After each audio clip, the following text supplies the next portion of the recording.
Ahmed, would you like to introduce Rama or shall I? I think you introduced that's better. Sure. Rama.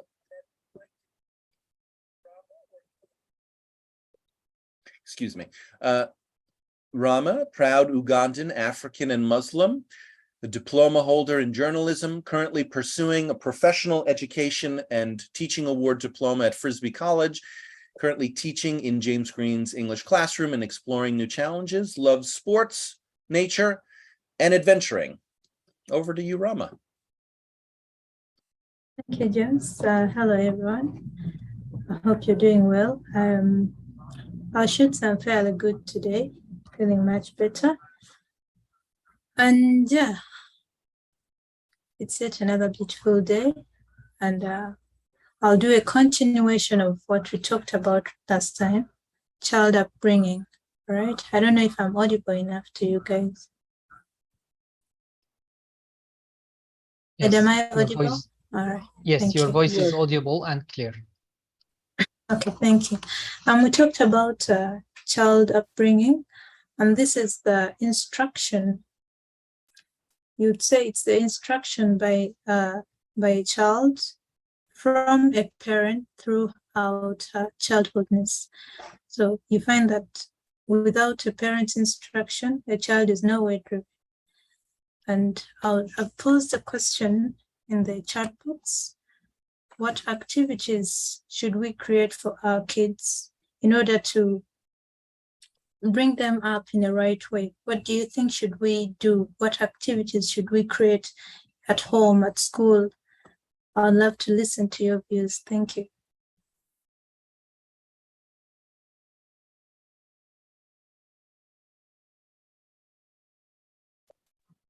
This is me, Ahmad. I would like to answer the question in the chat box. I know, okay, yeah. What activities should we create for kids? All right.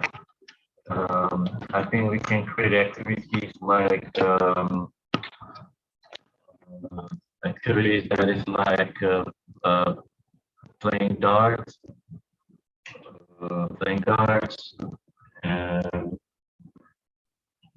bring them to the field and give them a ball, a football, a soccer ball, and let them kick the ball to each other. And also maybe we can create activities like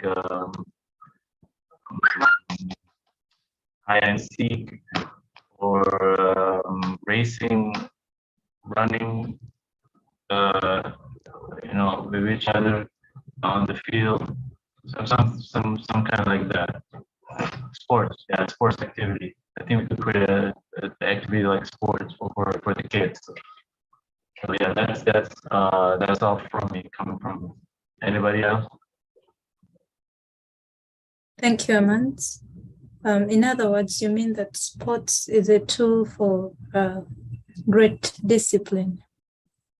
And I would agree to that 100%. You find that even in sports, you should be disciplined, because if you're not disciplined, you're not going to respect your coaches. You're not going to perform well on the pitch. So for a child to be active in sports is a two-way, it's a tool there. It's a very good activity. Thank you. May we hear from anyone else?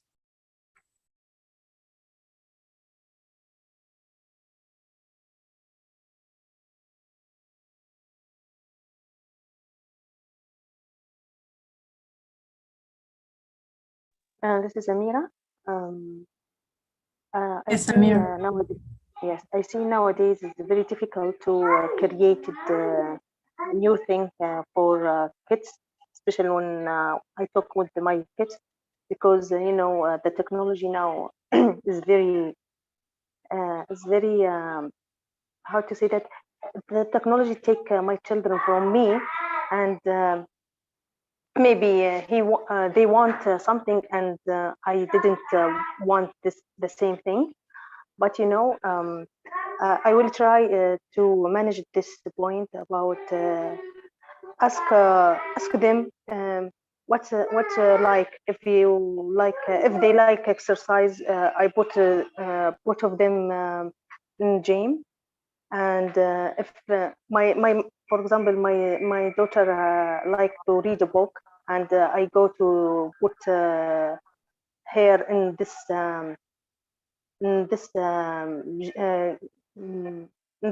group for reading in the same age group, and I'm carefully about if I do a best thing for them or no.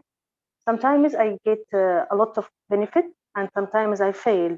But I will try discussion, but with limitation, because they want a lot of things. Maybe I disagree with them, but I will try to do best.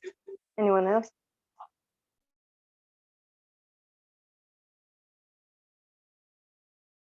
Thank you, Amira. I heard you mention book reading. That's a very good activity for kids. It's a brain opener.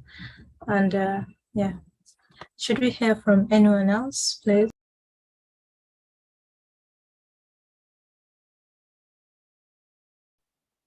Hello, this is Liz from Indonesia. Sure, please. Yeah. Actually, Go ahead, Liz. We can hear you. Am I audible now? I think my internet connection Yes, is... you are. You're audible. I can hear you well. Okay. Actually, in my perspective, if we want to make it some activities for our children, we need to make the activities based on their gender. So if they are girls, so we create some activities like a cooking or something else related to their gender.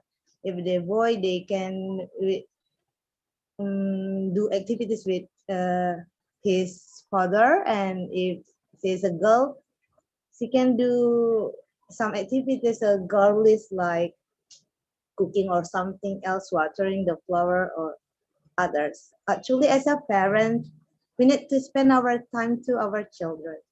Even we are working parents, like a Sunday or the holiday days for a week, we can spend with our children based on their hobbies or something else, cycling.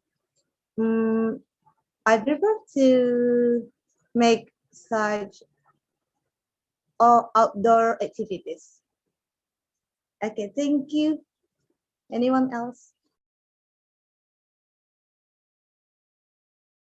Thank you so much, Liz. I heard you mention watering plants. That's related to agriculture. And yeah, shall we hear from anyone else? What activities should we engage our kids in so that we are working at them being morally upright, at the same time getting them involved in our lives? Thank you.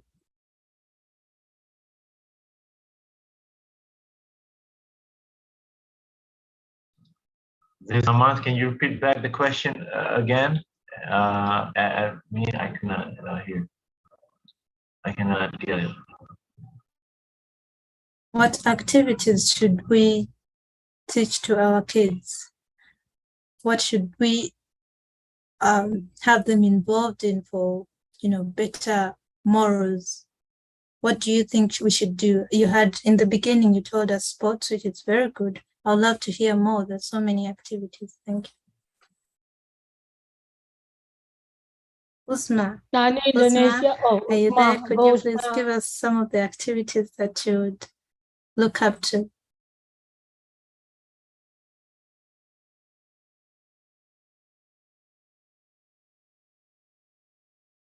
Go on, Nani.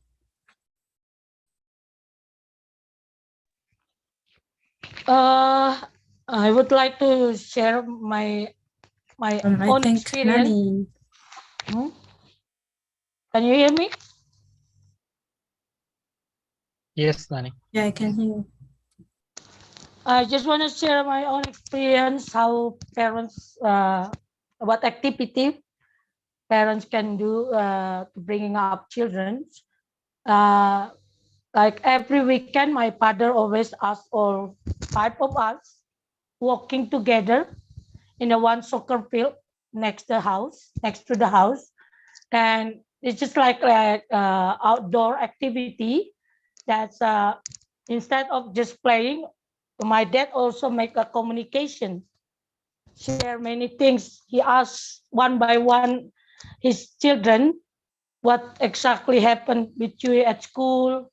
Do you have, like my big brother, do you have girlfriend now or haven't yet? Something like that. Make communication. That's routinely instead at home, but also outdoor activities. Like Aman said, what is it? Sport is a good activities for the family to bring up children. And they are teaching you discipline, because without discipline, we cannot make any winning of any activity of the sport. And others to the bookstore, as my father and my mom do.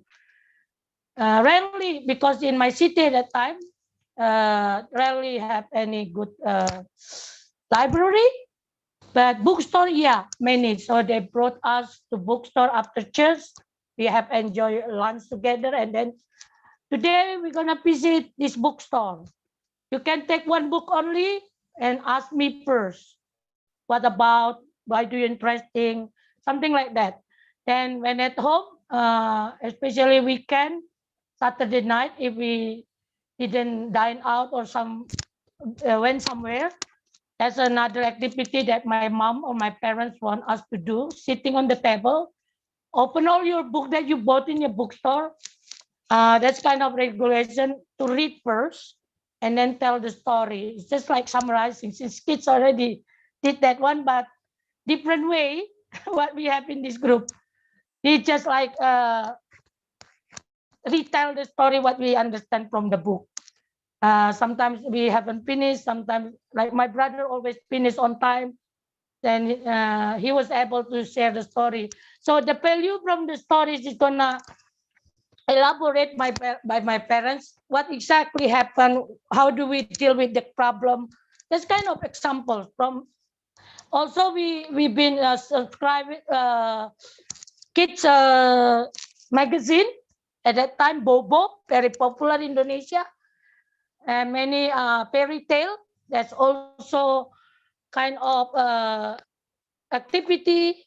Like, for me, it's like well-educated model from my parents to brought up their children with intelligence, with having good vocabulary to talk. That's kind of okay. Back to the group. Thank you, Nani. I would love to still ask you. You mentioned something about they go into different bookshops. Does that mean they have to pick different subjects, or what kind of books do you categorize these kids to pick? What are you looking for in here? We would love you to elaborate that more. Yeah. That's good question.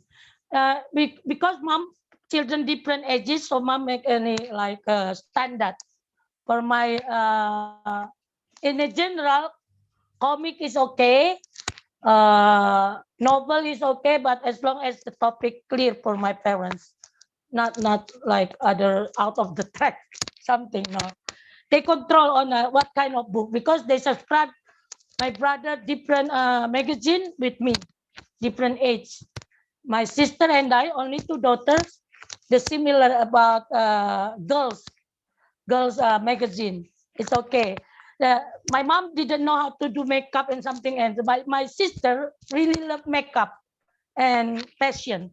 So mom find a way to subscribe any magazine. So, but check first by mom, and then submit it to us. Now I already checked. You can read this like that. The same with others, brothers, other siblings.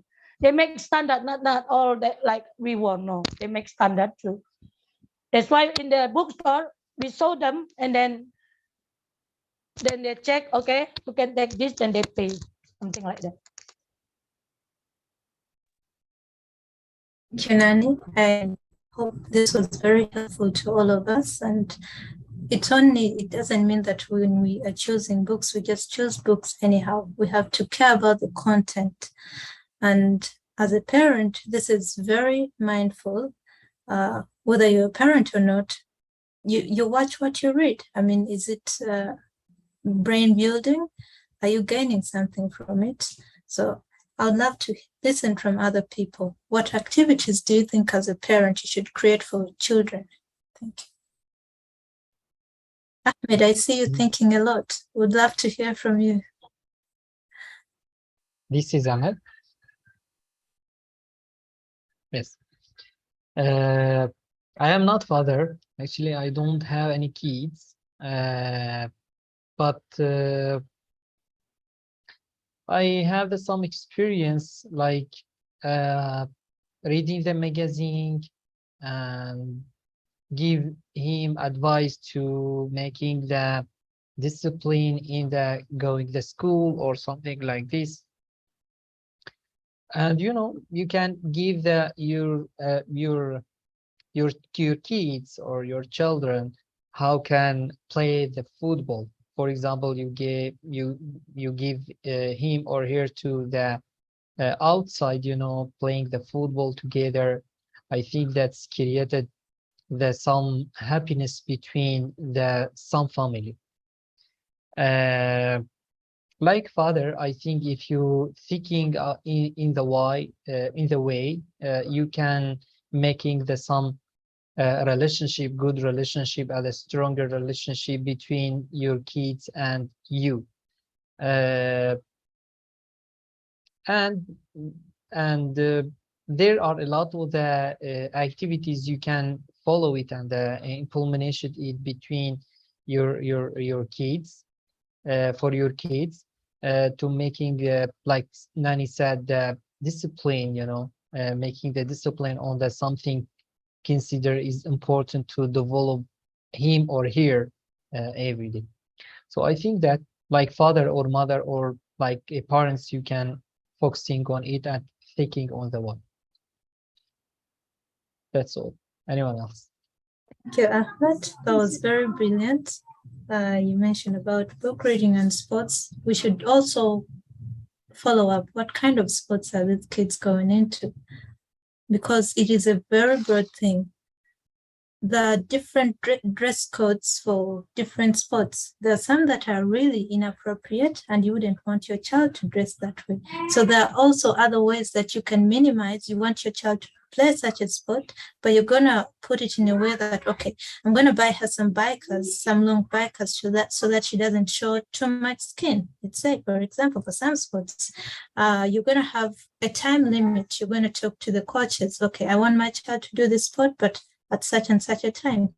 So you wouldn't want to have your kid at 10 p.m. in the night come knocking. No, that's not appropriate, because there are so many things that could happen along the way while she's going back. Perhaps you're not able to pick her up. So these are things you should consider as well. You're training this child not only to be active in sport, but being disciplined with time. All right? Because she knows that, oh, I'm active in this sport, my mother's permitted me, but again, I have to watch time. I have to be home by this time. And I would love to listen from Azita. Thank you, Rahma, for this opportunity. Mm-hmm. In my opinion, we have to consider their age, because their age is very important.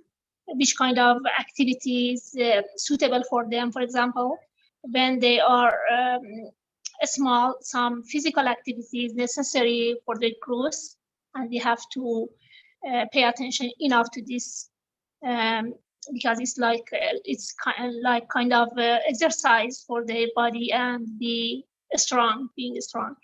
But another thing is their passion. Their passion is very important, because we have to consider this issue. Without passion, maybe they don't follow this kind of those kind of activity, the definition for them, and something like that. Another thing, some people think it's better we consider their gender in this issue, but actually for me, I don't care it at all. because I think new generation, all of things is equal between men and women, and if they would like to do some activities, maybe in the past it but it belongs only for one gender, maybe it's not yet, it's not now, and people maybe they can follow some activities, maybe it's not for a special gender. Yeah, for me, I don't care if my son, for example, would like do some activities, I'm okay with it.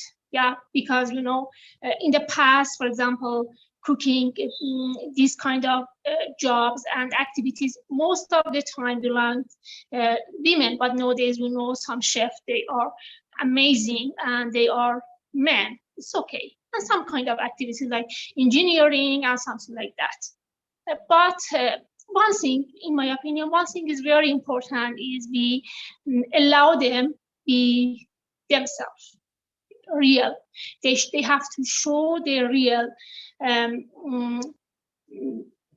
themselves. And another thing, in my opinion, without consider which kind of activity, it's important we have to be beside of them always. We have to support them. It's very important because between this kind of activity we can make good relationship with our children, and it's important. It's point we have to think about it and pay attention to it. But for children, especially small children, small kids, very important we make some activities and do some plan, make some plan for them, have good relationship with nature and animals, especially when they are small. It makes them for good mindset, good peaceful, and remove maybe some anxiety from them, and it's great. We have to pay attention this point too. That's it. Thank you. Thank you, Azita. Those welcome. were very brilliant points there. You mentioned age. We should be cautious about the age and passion and dream. And also, this helps us mold these kids. Okay, that we want you to do this activity, but we are very mindful of what age you are. What age are we going to push you in such a sport? What age are we going to push you in such a career? Thank you so much. And also, you mentioned something very important, being cautious. I think that's a tool that every parent out there should implement while raising a child. I would love to summarize a few points. There is the religious bit of it. If you do not, they'd say you would find some kids in the community and the person would say, oh, those are religiously raised kids. Why do they say this? Because they've taught them something. They've made them explore that, oh, this is how we behave. This is how you are supposed to talk to elders. This is a do, this is a don't. So you find that if you do not implement such activity, let's say at home, you say, okay, we have Bible study every Sunday at 8 p.m. Strictly, that's a routine. This child learns some scriptures, and you never know, even out there, he or she is not going to mess up. He's going to say, oh, no, I'm not doing what my friends are doing. That's not right. That activity, who implemented that? You, the parent. So you're raising a child that even if he or she is out there, she is responsible. Then we have art. Sports isn't just, flexing our muscles and veins and being physically fit. There is art, that little bit of art whereby you find some are passionate in drawing or painting. This is an activity that pushes you out of your box. Okay, say this is perhaps it could turn into a career. See, you go to different shops, you buy different colors, you learn how to mix them. So you are perhaps you're not that good at art, but you're encouraging this child to pick it up as an activity, as a career in the future. So then the books, some of you mentioned the books. Yeah, we should be keen with what kind of books we buy for our kids.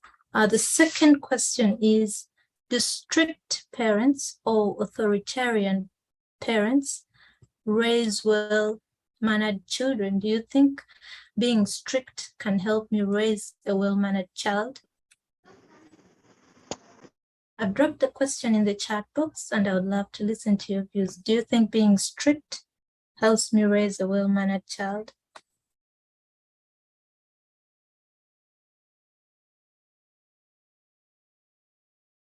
Alicia Park, I can see you. Oh, okay. Oh, we had someone. Can I give my opinion? Well, district parent authoritarian raise well-mannered children. Do strict parents raise mannered children well? Do they become well after they've been raised by strict parents? Is that what he meant? Well, I've been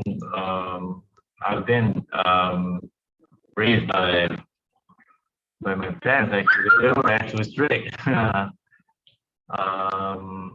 it makes me very well. Sorry to interrupt you. Could you please raise your voice a little bit? Well, could you raise your? Yeah, let me get closer. Well, I'm being raised by my parents. Well, they are very strict actually, and yeah, it got me to be a very well-mannered children when I was back when I was a children a long time ago. They were very strict. I mean, they they really teach me to wash your hands if you don't wash your hand, and my mother will will hit me using a long wooden rod, something like cane, and she will do that if I didn't listen to her advice about washing hands after eating or before eating, washing hands, or any kind of thing. If she ordered me to do, she asked me to do. If I didn't do it, when I was little, she'll take a wooden rod, and she will hit my hand. Or maybe, yeah, I'm not talking bad about my parents actually. Sometimes my mother would always put me in a room, in the room, in a storeroom, storeroom where there's nothing in it. Yeah, it got some light from outside, but if I did something like, playing with my friends or brother, competing, for one toys, and we don't share with each other, and it got worse, and then my mother would probably, put me in that storeroom and lock me up there. The doorknob, yeah, it was broken. So we actually remove it and throw it in trash. So it has holes in the door.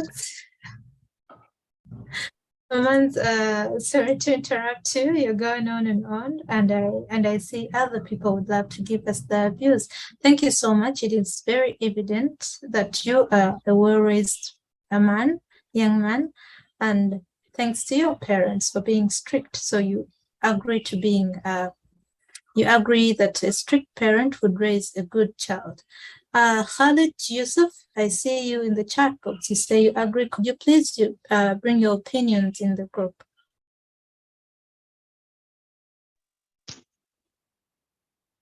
Yes.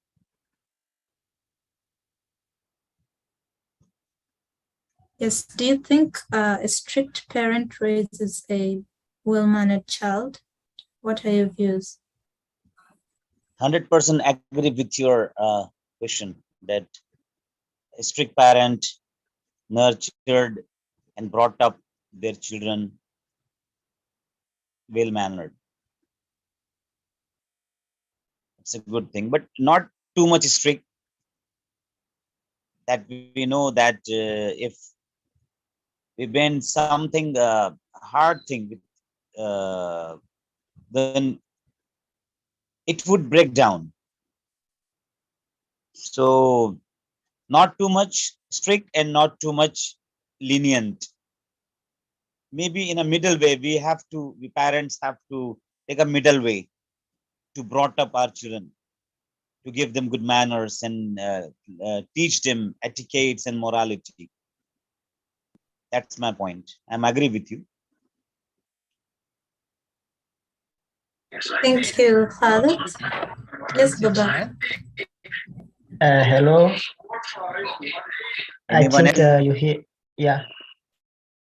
Yeah, we can hear you, Baba. Carry on. Okay. Do you hear me well? Okay.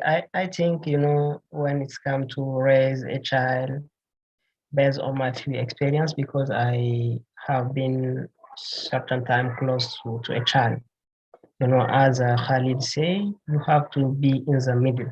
Sometimes you don't have to, to to press so much a child, because he can be, out of the house and he will be free sometime, and maybe he can do what you didn't teach him, what you have forbidden him to do. But if you show him that that is not good, that is bad, and you show him why, you give him the reason, and we try to, because it is so easy, to manage the brain of the child. It's so easy. You have to be just calm with him and try to say to him, see, look, that is not good, that is bad, and to encourage him to do good, and to encourage him to stay away from bad. But at certain time, you have to be strict. It depends of the age and the level of the children. Yeah, I think that's what I can say. Thank you so much, Babak. That was amazing. We find that in as much as a parent is being strict, at the same time you're being a listener. So you shouldn't just be, stuck to being strict, and you should listen to these kids. You should have good communication skills with them. This helps them know that, oh, my mother is strict, but she can listen if I explain to her A, B, and C. I would love to listen from other people. Do you think being strict is a tool to raise a well-mannered child, or you think a parent can be reluctant? Thank you. This is Ali Shafaq. Go on, from Alicia. Africa. Okay. Yeah, I think we need to give some space to the children because they are human, and they need some time to be a child and doing something that they want. And lots of stricts maybe destroy their future, and maybe face them with lack of confidence. And I think lots of stricts and lots of restriction for the children has a very negative conclusion for them. So I think we can give them opportunity to be a child, because my main is that we kept them some natural, because natural things are better than man-made things, because if we bring lots of restriction for the children, of course it affect in their mind, and it will not be a well-mannered person in the future. And unlike he or she will be a very bad manner, and behave with other like behaved with him in the childhood. So I think it's not good that we have strict parents for the children. That's all. Thank you. In other words, Ali Shafak, I have a question for you. So you mean that if a parent is strict, this affects the child's confidence? Yeah, absolutely. Because when you declare for the children that do this and do not do this, and all the time you say that go this way and don't go this way, so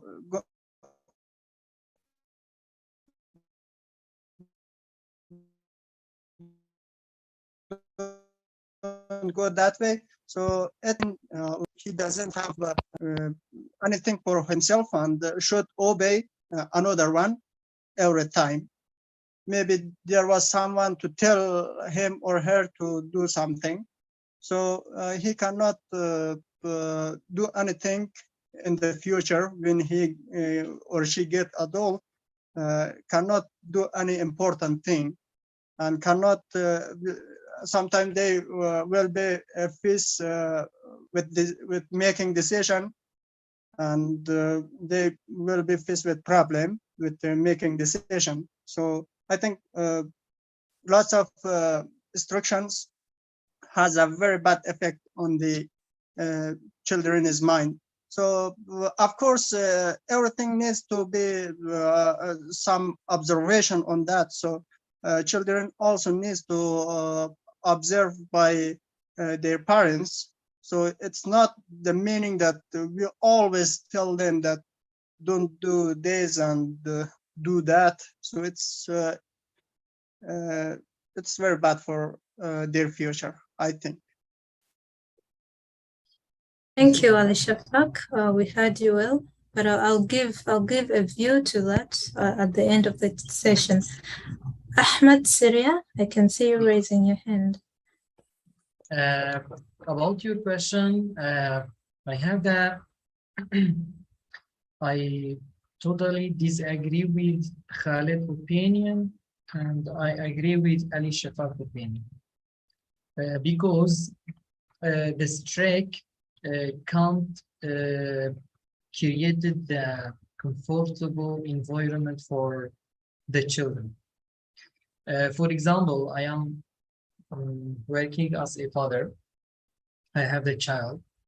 If I am strict in my family, you know, that's created the complicated environment for the teacher, for the kids.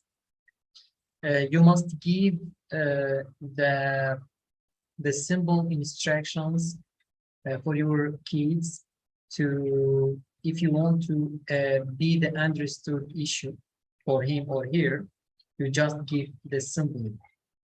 I'm speaking about the kids, not adults. So you need to be very near from your children. The strike, I think, if I have the authority on my children, and like Ali said, do this, don't do it this, and give the strict instructions every day, you know, that's created the dislike and the hating, and making the irritation.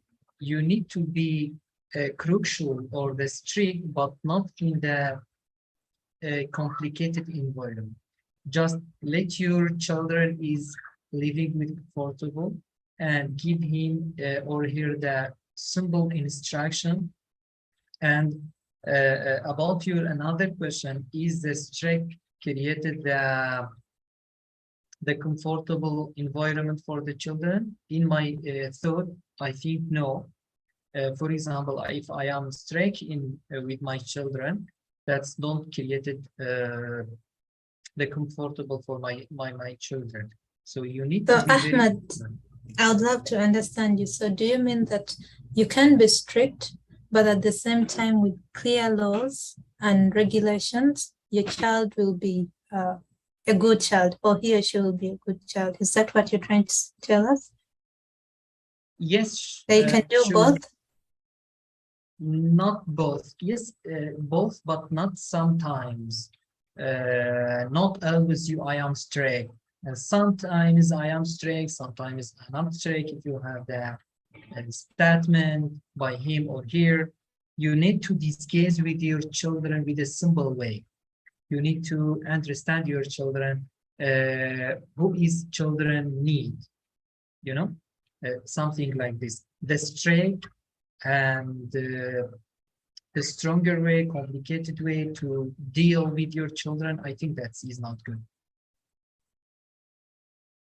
Yes. Thank you so much, Ahmed.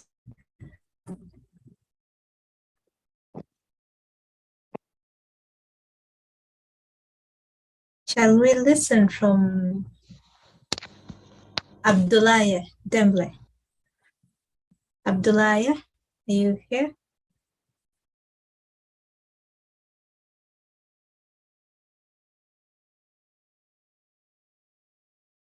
All right, since Abdullah isn't with us, Nani, I saw you.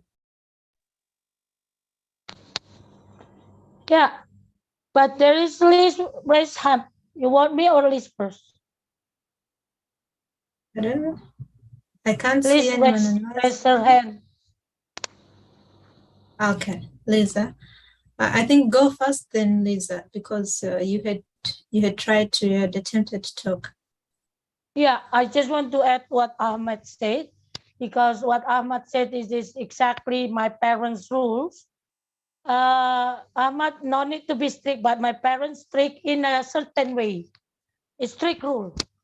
If you disobey this one, you got penalty. That's real boundaries. But in other ways, so like if we have behavior well, get achievement through study, they also appreciate it. So it's good to build your emotional things inside. But again, if too strict, like Ahmed said, it's gonna be resentment in your heart. It's not good for children. Especially if you're not really clear typical character of your child. I'm typical one who really love revenge. I can't accept someone started bad with me, I just silent. It's not my character, different. My brother also another different character. So my mom has different ways sometimes to make the rules for us and my father. Yeah, so I learned something from them about strict way. As long as the clear boundaries, they obey, you appreciate. That's gonna make them emotionally appreciate it, then accept it. That parents love them, not hate them.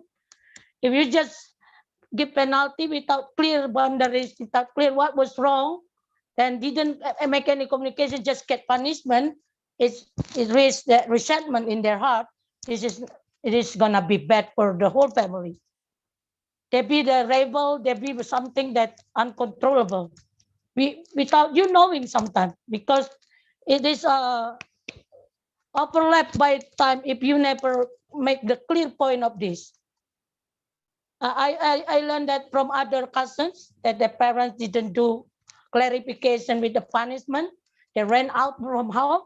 Then they start with marijuana. They make them fly. They said, this is the good way for this. In other words, my Nani, parents. Yeah. That's it. Okay. In other words, you're telling us, okay. I'd love to jump in a little bit. In other words, you're telling us that before punishing this child or before being strict here on her, you should listen first. You should listen and weigh, is this fault he or she has done punishable or not?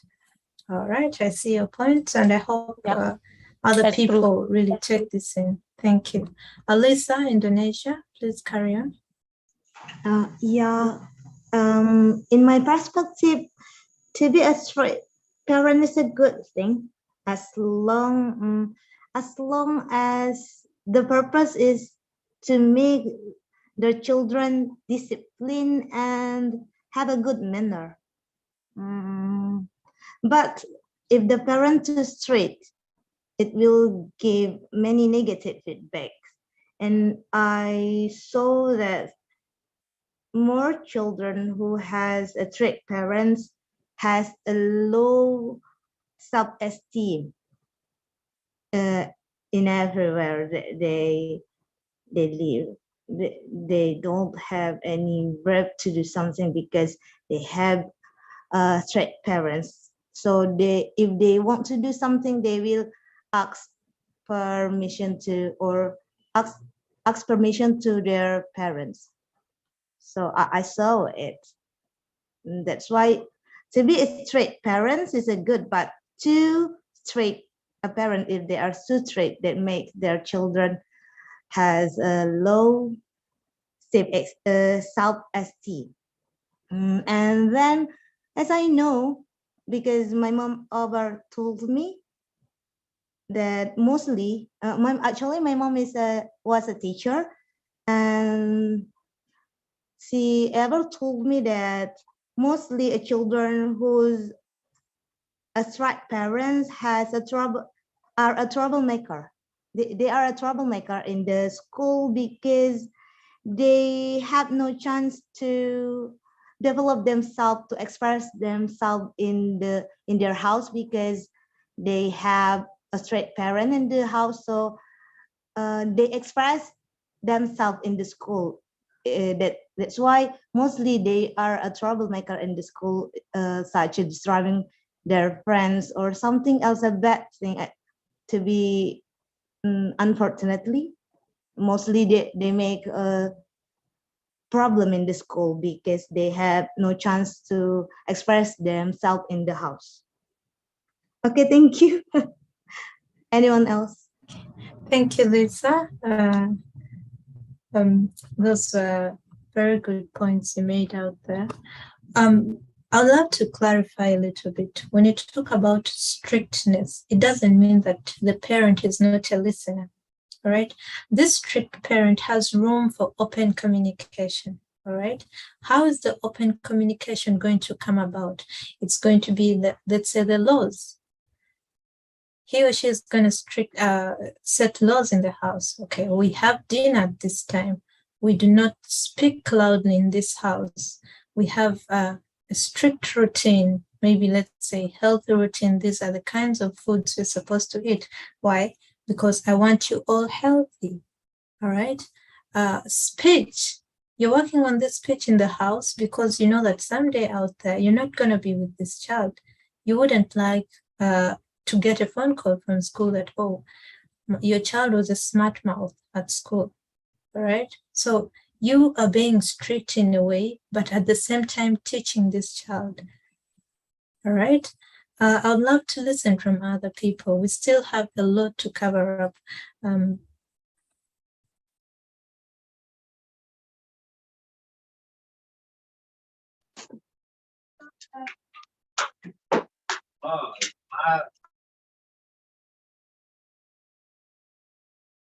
Maruf, I see Maruf with us.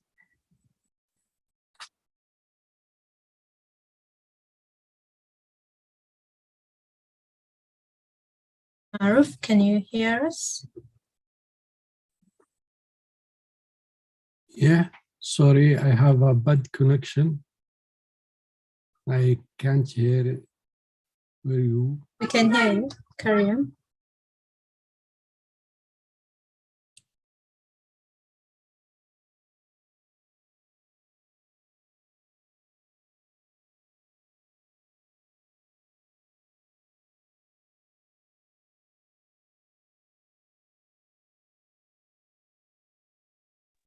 This is me, Amas. I just want to tell everybody that the story when my mother locked me up in the storeroom, I was lying. I was just made the story up.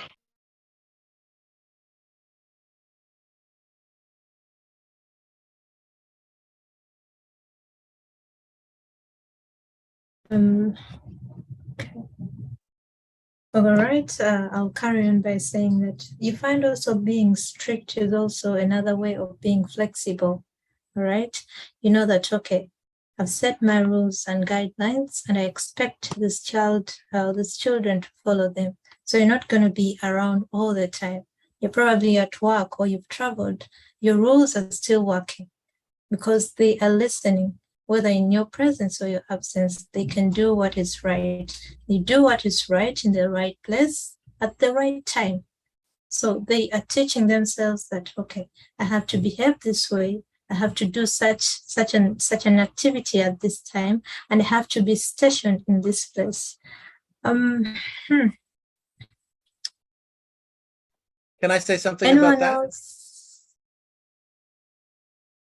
Sure.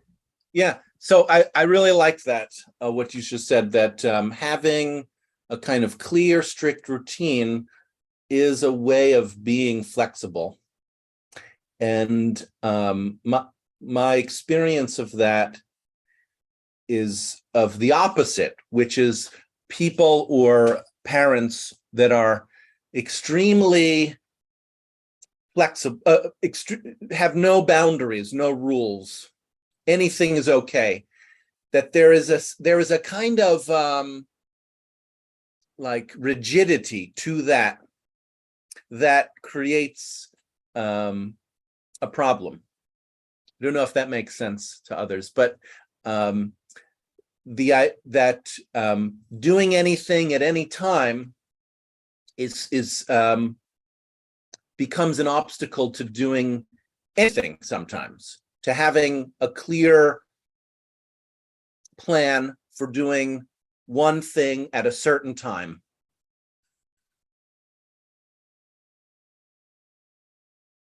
Anyone else? Thank you, James. That was brilliant. Though I would still say, just to clarify a little bit, that being flexible is in two ways. All right. You have the ways that you set your regulations loud and clear. That let's say, in your absence, this child or he or she is going to be self-driven. That, okay, I have to do this. You're standardized. All right. You're accepting these roles or these rules in a way that you're so keen not to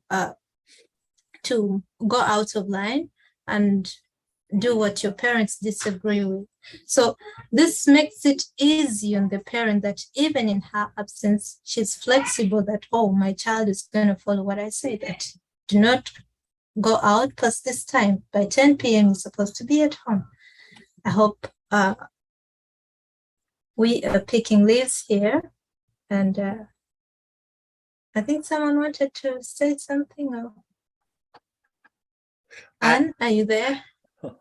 Okay, carry on, James. I see you're dissatisfied. I just have no idea what you're talking about.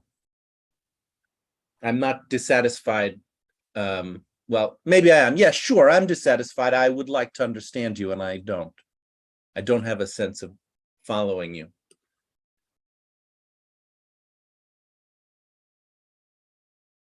All right, I think we shall see that in another time because we have less time with us. 5 minutes to go. I would love to listen from you, lovely participants.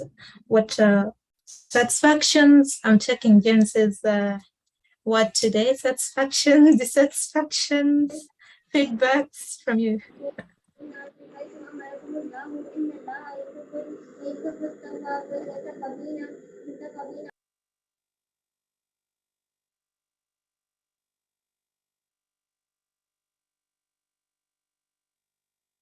Yeah, this is Ali Shafaq. I satisfied completely. Rahma, it was a good class. I learned lots of new words regarding the child uprising. So it was beneficial for me. Thank you. Thank you very much. Keep going.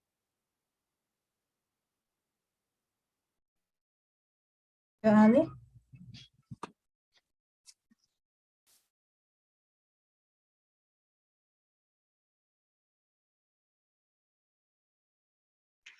Un saludo para mi causa, el chamo Rolando Morín, y para mi causa, alias el elefante, Goku en Fornique.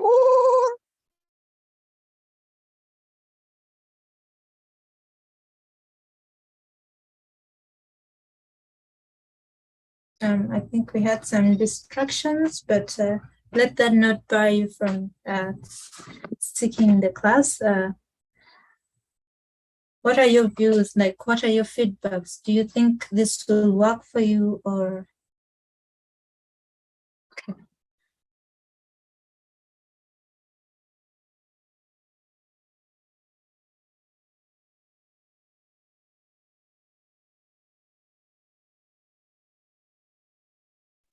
This is Ahmed.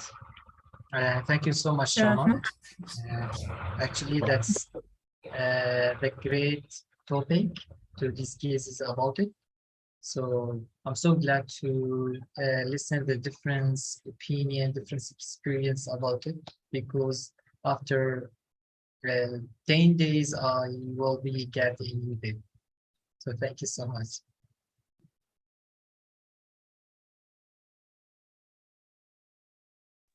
This is Amira. Thank you, Rahma, about your topic. It's very important, and I'm very happy because the news for Ahmed after 10 days, maybe he became dead. Anyone else?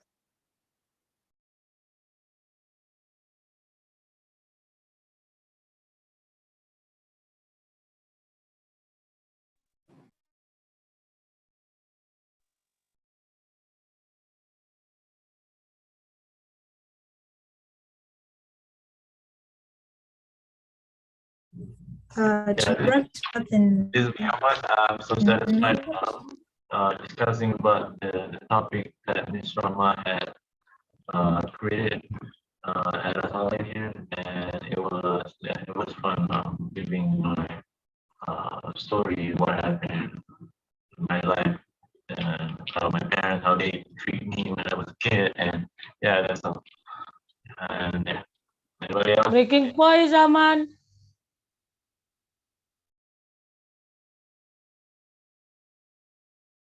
Aman, I missed your point.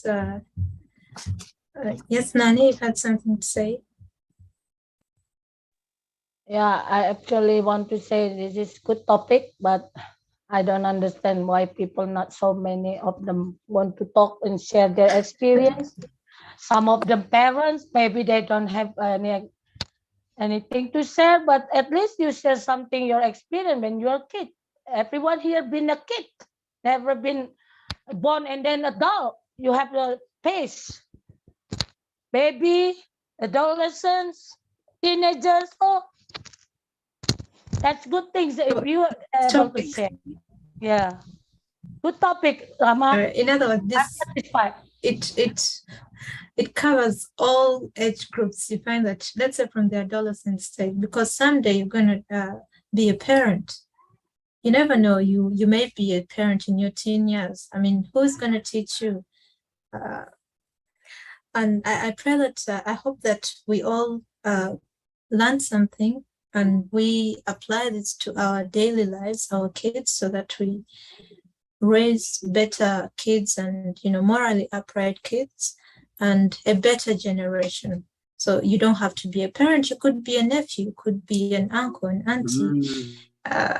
Yeah. And my time is up. Thank you for staying with me. And back to you, James. Thank you. Bye-bye. Thank you. Thank you so much, Rama. Thank you, Rahma. Thank you, Rama. Thank you, Rama. Welcome.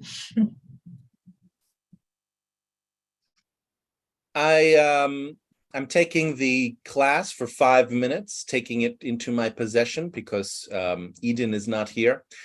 I've seen Eden in Discord, so she may be logging on, but I haven't spoken to her. So we've got a little bit of a space.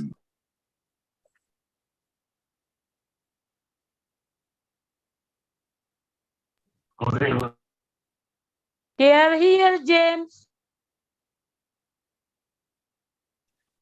Mind read, Nani. Partially a mind read. Partially not a mind read, but partially a mind read. You've been spoken. Excuse me? You've been spoken wrongly or say something badly. I didn't understand that. What be spoken? I'm in the Zoom trolling. Yeah, you think there's some Zoom trollers in the room.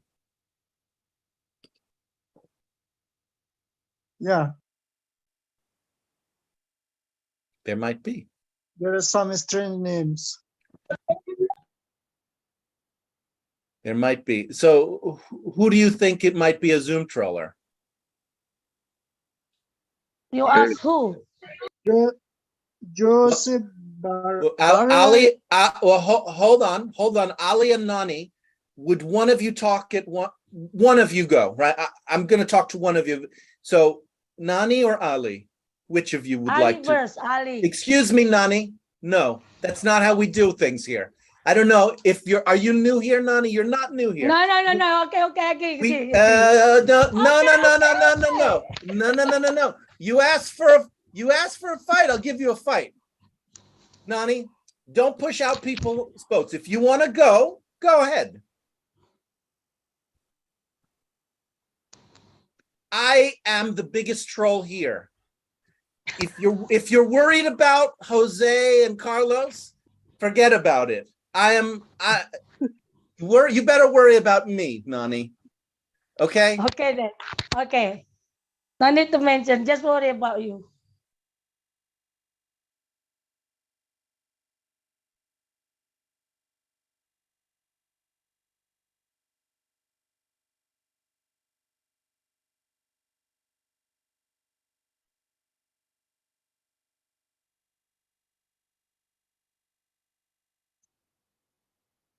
So we have a theme going on today, and the theme is let's talk at the same time or let's be silent. How can we break out of the cycle of either talking at the same time or being silent at the same time? Can we move into taking turns to talk?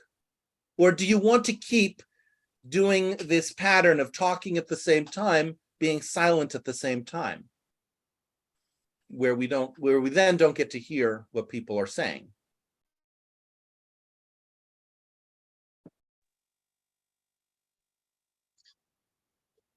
Yeah, I was just mentioning the name of the people who are strange in this meeting. I think they are Zoom. Well, okay, so slow down, Ali. Slow down. So two things.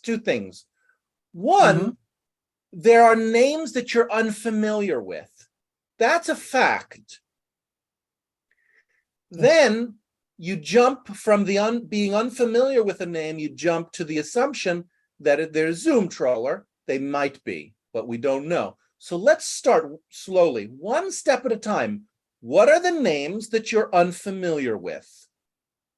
Jose, Ricardo, Carlos. No, there was a name, Joseph Barrera.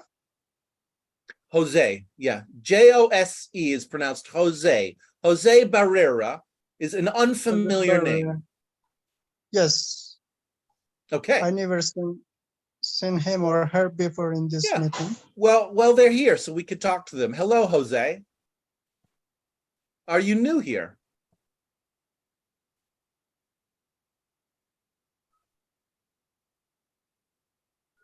No answer. So we don't know. We're at the edge of the unknown. Carlos Rodriguez. Ali. Whoa, slow down. We're at the edge of the unknown. We don't know. And we tend to get anxious at the edge of the unknown. You wanted to talk to someone else, Carlos Rodriguez. Okay, so let's ask. Carlos Rodriguez, hello. Hello. Hi, are you new here? Yeah, I'm new here. Today's your first day here. Welcome. Well, basically, yes, it's my first day here. What brings you here? Well, I found the link in the group, so I decided to join here. Oh, What group did you find our link? In one of yours group, I don't remember the name. Oh. Well, the way we work here is you can talk if you want, you don't have to. When you're done, you say anyone else. I'm also curious about where you're from, what country you're from. Well, I am from Peru. Peru. Great. Yes. This is a group for studying English. Are you here to study English? Yeah, of course, I want to improve my English level. Okay, not of course, right? I don't know what group you found their link in. So maybe it's my group, maybe it's a different group. But you're here to study English. Great. Would you say that you... Oh, that's Jose. Jose, would you like to say something? You're kind of making some mumbling noises. That's what I mean. So Jose is not here to study English, it seems, but is instead here to make mumbling noises. So I could remove him. But like I was saying to Nani, I'm a bigger troll than Jose, so I'm not removing him for better or worse.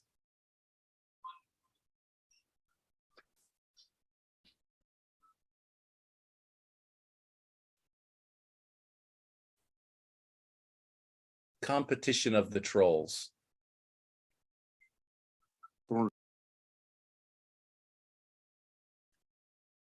¿Dónde veo los trolls? I don't speak Spanish. Can you troll in English? Porta eficaz. I don't speak Spanish. Can we get an interpreter to interpret and translate the trolling for me? Anybody who speaks Spanish here? I speak Spanish. Great. Carlos, could you help me out and understand what Jose is saying? Well, to be honest, I don't really know what he is actually saying because. Great. Do you think it's Spanish or do you think it's a different language? It's Spanish actually. But okay. That's fine. It's Spanish, but you don't know. I can understand that. Sometimes people speak in English and I don't know what they're saying. So it's certainly possible.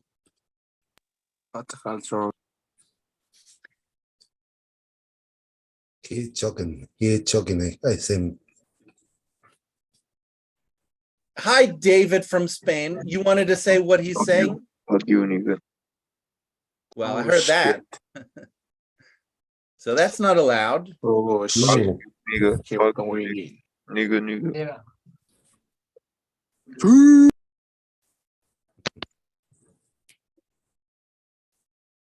Shut up, nigga. Shut up. Fuck you, nigga. He tried to do the sound of Cristiano Ronaldo. I said. I don't know who that is. It's okay. I'm going to remove you, Daniela. Bye. See better. We are talking about the Cristiano Ronaldo. Yes. See one he made it his son.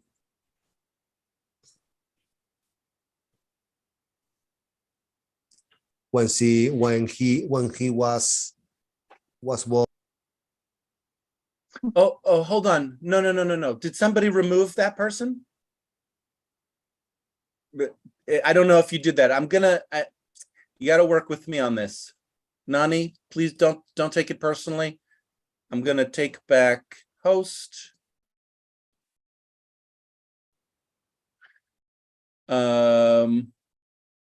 I didn't remove anyone.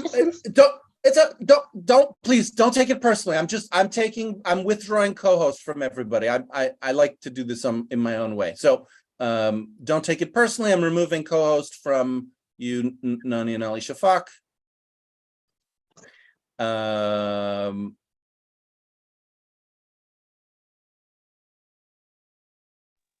Hey, good morning, teacher.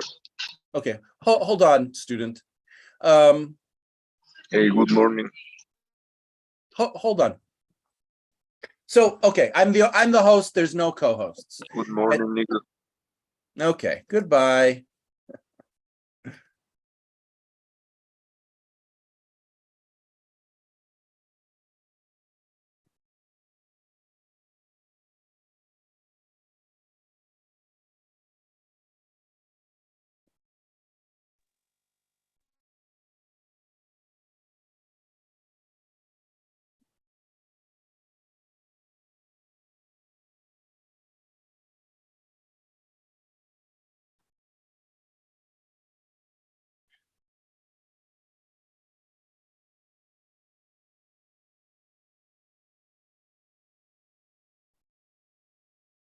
Hey, bro. Your mom is my bitch, nigga. Goodbye.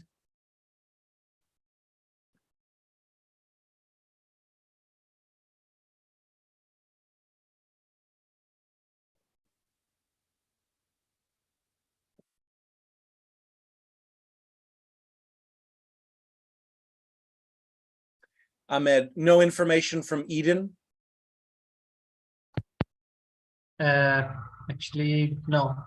Okay. I mentioned to her on the Discord on the teacher channel, but I saw, yeah, I saw that you mentioned, and then I saw her in Discord. Her name lit up in Discord, and it's been 15 minutes. She hasn't been here, so I'm taking over her class.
So the only name that is left that I don't recognize is Carlos. I can't remember. Did we talk, Carlos?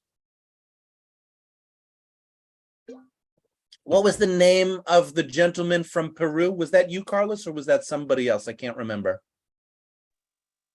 I think it wasn't me because it's the first time that I joined here.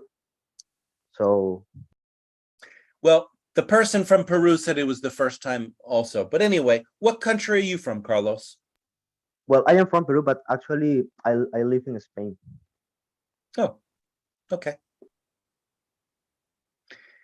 So forgive me, but I can't remember. So you and I did not talk. Is that right? Yes. Oh, so you're here for the first time. You're new. What brings you here? So basically, my goal is improve my English. Mm-hmm. And where did you hear about our group? Well, I think in Facebook, like live in a live or something. Yeah. I saw it. I have a live public broadcast on Facebook, so you might have seen it there. Great. And you're here to study English. You're from Peru. You live in Spain.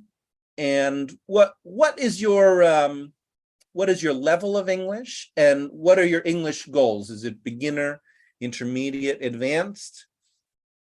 What's your level, would you say? Well, I've been learning English for around almost 2 years, I think. I'm sorry, what? How many years? 2 years. I'm sorry. Two? Yeah, 2 years. Yes. Okay. And what is your reason for learning English? School, job, Well, personal? actually, there's a bunch of reasons why I want to learn English for many reasons in general, for maybe find a job or something, or well, to be able to travel, to meet people, for for these reasons basically. Because also I love that I like studying languages. Great. That is those are common reasons. You find other people here who are doing the same thing. So the way we work here is you can talk. It's open conversation. You can talk. When you're finished, say anyone else, and then we'll see if somebody can join you. So do you want to keep talking, or are you done? Well, I think I don't. I don't. Great. Okay. So you say anyone else, and then somebody's going to tell you what they heard you say. Sorry, I say anyone else. Exactly. That's it. Exactly. So anyone else wants to talk? Great. Good job, Carlos. You're working in a difficult environment. Good work. Who is brave enough to join Carlos in a difficult environment? Well, yes, it's a difficult. So hold on, Carlos. Hold on. So now you're done, and somebody's going to join you. Who was that? Was that Amira? Yes, this is Amira. Okay. Carlos, you said you joined here for improve your English language, and you see this group in live stream, and you study English. I think 2 years ago, you start to learn English. 2 years. Am I right, Carlos? Yeah, great. So Carlos, Amira is telling you what she heard from you. And she's asking, did she hear you correctly? Did she understand you or not? So you can tell her, yes, that's what I said, or no, not really. What's your sense? Did Amira understand you? Did you hear what Amira said, Carlos? Well, I didn't pay too much attention. Yeah, about sure. What you just, yeah. That's okay. So that's because what I'm asking you to do is new. It's new for you. So you maybe didn't know what Amira is doing and you didn't listen. So in this case, that's fine. It probably means it's good enough. So Amira, over to you. Now, Amira is going to separate from Carlos and speak to everyone. Go ahead, Amira. Yes, I joined with Carlos. Here I am working in the difficult or hard environment. I see that in the last session, before Rahma listened, and I see what happened when two person just only spoke and don't understand to each other. And I'm very sad and frustrated from you and from James and from Vic, because both of them is very excellent language, have excellent language, and I think we lost Vic because I see he leaves a lot of groups. Yeah. Well, Amira, we have an opportunity to gain Carlos, and you might be losing Carlos as well if you just bring in a difference without checking. See, Carlos is coming in new, and you're bringing us back 2 hours ago. You're kind of dropping Carlos and bringing up something that's important to you. Now, what's important to you, totally fine. But do you want to drop Carlos? No, I want to drop Carlos because I said I joined with Carlos. Yeah, I know you. Yeah, Amira, I know you said that you joined Carlos, but Carlos is coming in kind of with some courage to, new group. And I'm sorry, but I just don't have the same sense. Carlos is not coming here with disappointment. It's different. It's a different energy. You have disappointment. You have disappointment in me. And it's a kind of different place to come from. Oh, well, we lost Amira for a second.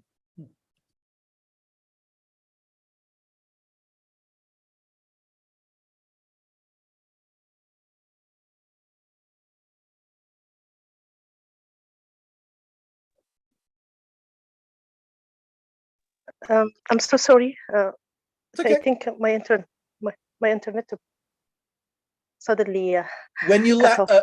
Amira, when you left, I was just saying that you have some disappointment with me.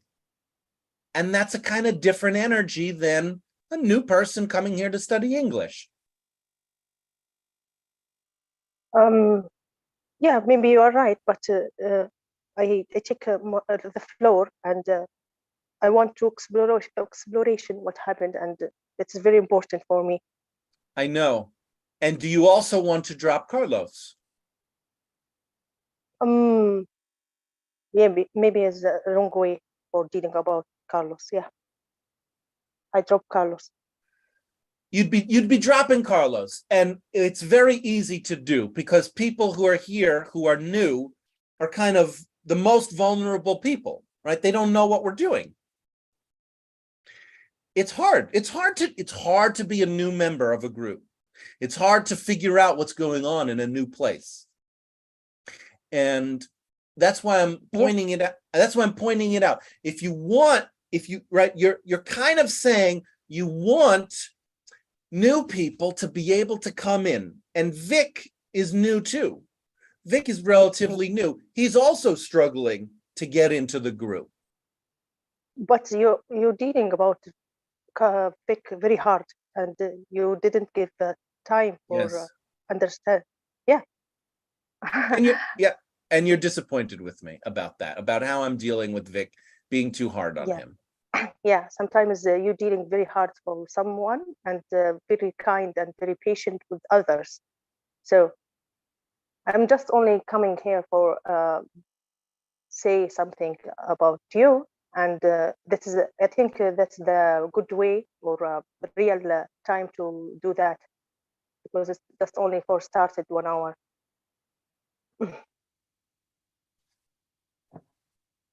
Yeah. Would you like, see if other people can join you on being disappointed in how I work here.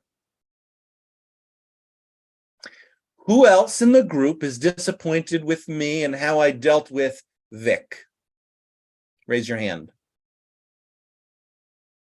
Nani? Amira? So look at each other. Nani, you want to look at Amira. You can't do it because her face is not here, but in your mind, you want to notice who is in your subgroup. That's how we build our subgroup. We acknowledge who is in our subgroup. Amira, look at Nani. You want to tell each other about your disappointment. Yeah, I look at you, Nani. I'm so sorry about my camera off. But I think internet has some problem if open, maybe loss of this moment.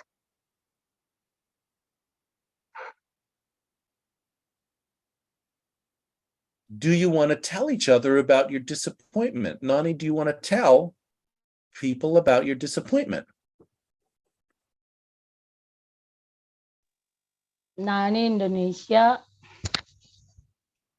I remember my writing on Facebook about how remarkably Asian you have. But today I didn't see that on Fig. Fig, the first time I think joined into Zoom, but he has communication or discussion a lot in Discord. I follow him. So maybe he really knew how to utilize the class in Discord. He didn't really understand the rules or something, any boundaries, everything. But I'm expecting you a bit patient towards him, like few hours ago. But it didn't happen. I don't know what was wrong with you. That's the greatest thing I've noticed on you with your big heart, but not happened today. I don't know what was wrong. I just silent and noticed. Bit sad about that. I don't know. Can I talk with Vic later? Because he invited me to talk about philosophy in Telegram. Just two of us, not group. No. I talked something about philosophy, and he like, do you want to talk about this? No, I'm not really interested. But the way you express, I really interested. Because he involved about God loves. That's the difference. That's why I want to discuss kind of with it. But haven't started, then this happened. We lose him, maybe, I don't know. But later, if I am able to tell him, I don't know. I can Well, so predict that would be different, right? Yeah. You might follow Vic outside of the group, and I don't suggest you do that. I Yeah. suggest instead you talk about what might be missing. As you're doing now, you're beginning to bring in disappointment with me. You might also have disappointment about him deciding to leave, right? That would be another thing you could talk about, Amira as well, and others as well. Because it is disappointing when we want to connect with somebody and they leave. It's Exactly. You know it. Are you okay today? Because a few days ago you were sick. So it might be that's involved with the emotion thing. no, I'm fine. Okay. I was sick on Tuesday and Wednesday. I had a problem with my ear. Yeah, that vertigo too. So don't get distracted by my personal illness. This is something else. This is unrelated. Okay. This is unrelated to my having an earache. Really? No, really? No, seriously, Nani. It's really, it's totally unrelated to my earache. Then why you are impatient, patient enough? You are impatient today. What was Well, wrong with that? Yeah, so Nani, do you see how there's your question? It's not really a question. So?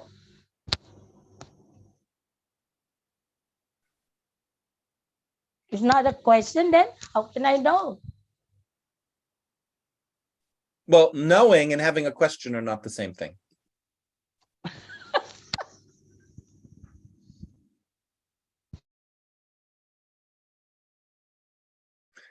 Mukhtar might be able to join you on this. Mukhtar has been asking me a lot of questions and might be frustrated that I'm not answering them. I'm not frustrated. Oh, I okay. just, Well, you know, so Nani, Okay. I don't know how you feel. You might not be frustrated. You might love what I'm doing. I have no idea.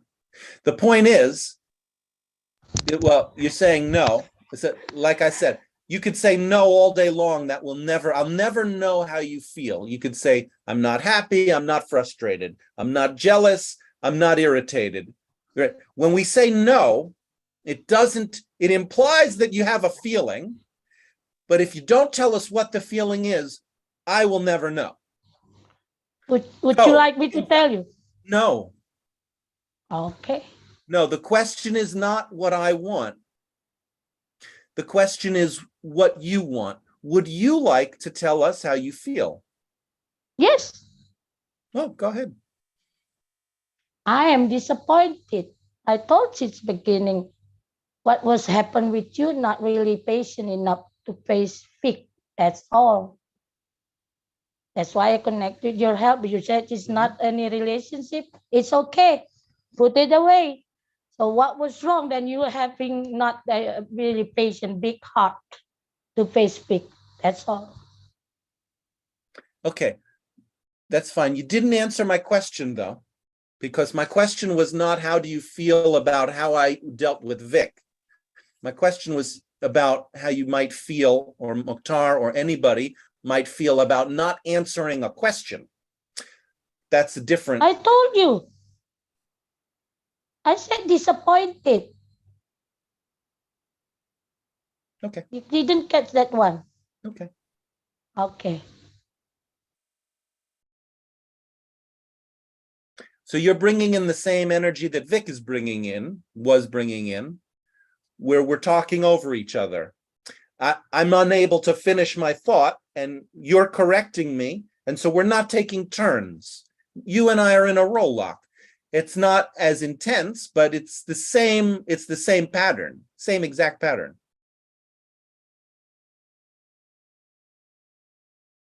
And once again, the group is creating it. The whole group is creating it, kind of putting in argumentativeness and in Nani and me.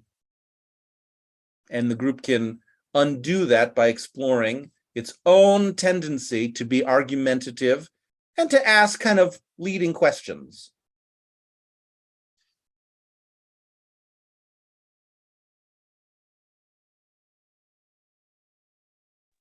This is Amira.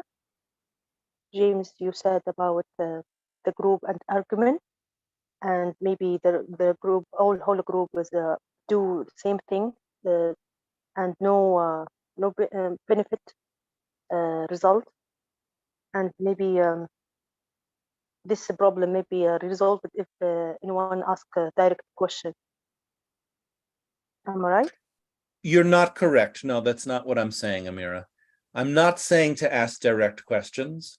I'm saying you could explore the desire to kind of argue with me. The potential to want to argue with me is in everybody here. It's getting acted out through Nani and Vic, but the potential is in everybody to argue with me and to interrupt. We want to get in what we want to say, like get it in. You could explore the desire to do that, and that would take it out of Vic, out of Nani, out of other people, out of Mukhtar. Yeah, you said about this desire may be presented for all members here, maybe coming through Vic or Nani or Mukhtar, or maybe coming from me. And I think you mentioned about that's maybe happened in our group with argue with you or argument with you. And am I right now? Yeah. Yeah. With Munmi. Okay. Maybe the old members you are mentioned, they are old members, and you get a lot of. No. It's not about old members. It's not about old members. No. You mentioned about Mukhtar, Nani, Munmi. These members, old member. If you. I'm sorry. Are you saying old? O-L-D? Old? Yeah, old. Yeah. Well. Yeah. Give me the Amira. floor. Yeah. Okay. Give me the floor. Go ahead. Yeah. You put comparing between two groups, old members in our group and new members that speak. So I think something wrong happened, and this is how to dealing about new members came, and very interesting what happened in this group. Suddenly everything blocked. Maybe we are mature enough now to dealing with you as a leader, but new members, no, still not accepted what happened inside this group. Yeah, that's my point, and that's my disagreement with you and disappointment with you. Yeah, anyone else?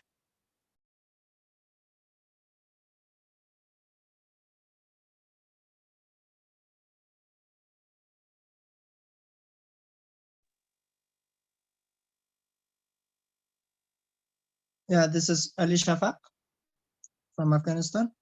Yeah, Amira, I want to check with you that I think you said James making some separation between old members and new members. So I couldn't catch all of your point. Sorry, can you make me correct? Not separation, comparing between old member with the new Comparing, members. yeah. Yeah. And you, that's if you not get Comparing, my, comparing how how do to you mean dealing. comparing? That's meaning of how to compare the same situation in different group. Vic is new members and we are old members. So we are mature enough to dealing about what happened, but Vic still is new. And this way I disappointed with James. You get me now? Mm-hmm. Yeah, because of comparing James, you disappointed. Yeah. Can you summarize me first? Yeah, If I you was get trying me? to summarize you because some point I missed. Because of that, I asked you again. So yeah, let me try to summarize you. You said James making some comparing between old and new members of the group, and sometimes they have some argument together, and the new members have to deal with. Am I right? Yes. And mention about some James dealing about new members as same old members. So this is the disagreement because he is a new member speak.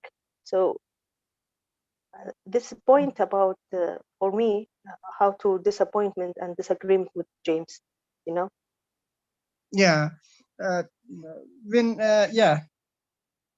When he talk up with new members and you get disappointed. Yes, you're right. Okay. Thank you. Back to the group. So that's not what I was saying. I was actually encouraging you to not treat new members in that way. Vic is Vic is intelligent and he's an adult and he has the ability to be in the group. If we create a group, which is difficult for people, and yes, I am creating the group, so ultimately I am responsible for the group, and what you're doing and being disappointed in me is and talking about it is exactly, it's the right thing to do. It'll move us towards something new.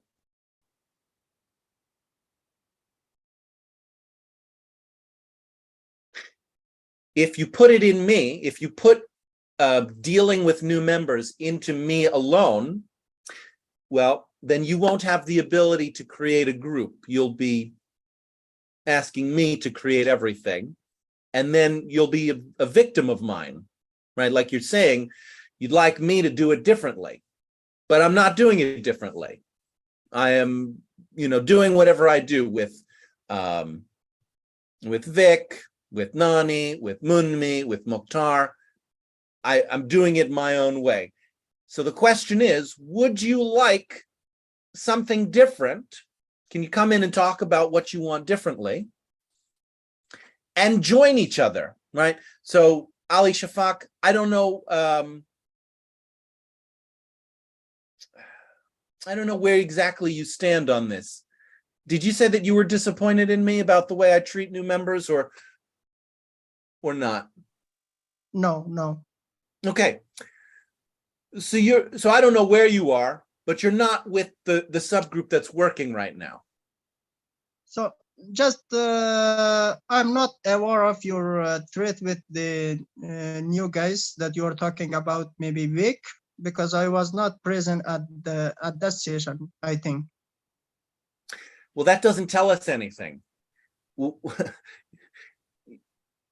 See, you're so I don't know where Ali Shafak is. He's telling me that he's not there. Okay. So you know, I'm here right now, but Yeah, you're yeah, yeah. talking about no. You are here. Yeah, you're here. I mean, where you are emotionally or intellectually with what we're discussing, right? no, I'm just trying to learn. I'm not care about the argument that are in the group and maybe in Discord and fighting together, but You're keeping emotionally yourself it's not separate. affected on me. You're keeping yourself separate, which is fine. Yeah, I'm just fine. You're just when fine. you were Ali. let me tell something, Jim. No, I don't know. See, you're today I was following you and Munmi in Discord. You were fighting together, but at the same time, I was analyzing the new words and learning some new sentences, and it was for me a lesson. But you were fighting together. I was not care about your fighting. Ali Shafak. Yeah. What if I fought with you? If you fight with me, no problem. Great, that's fine. It's natural. Ali It's Shafak. natural in this group because Ali, all the I don't people no. I don't want to hear your because. Ali, you're in a different subgroup. You don't mind if I fight with you. You're not you know, you're not disappointed in me. So you're in a different place. You're kind of interrupting the work about disappointment in me. No, I'm not disappointed. You're not disappointed. That's my point. You're interrupting. Yeah.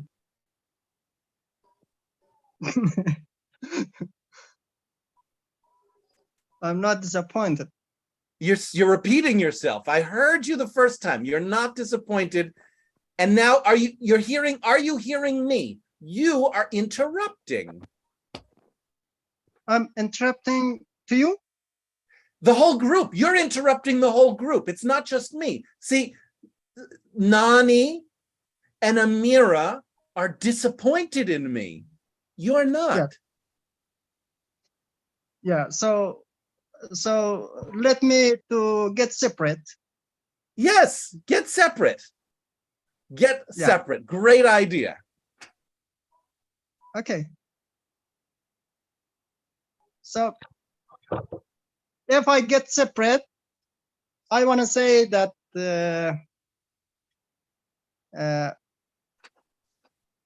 fighting in this group is a natural thing, I think.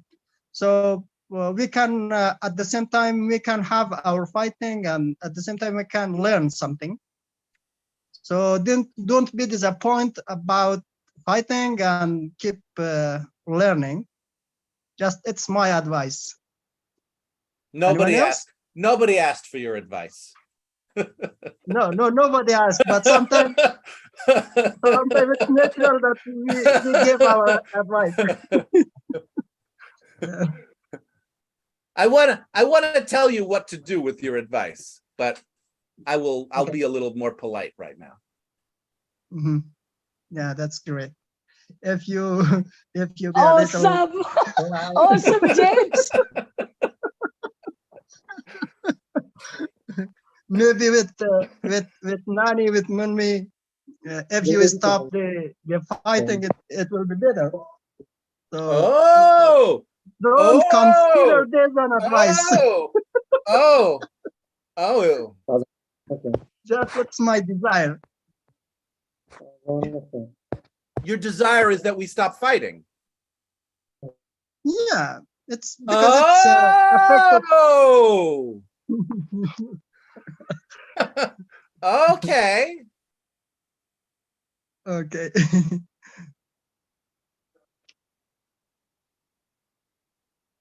Because it's getting in the way of you being able to learn.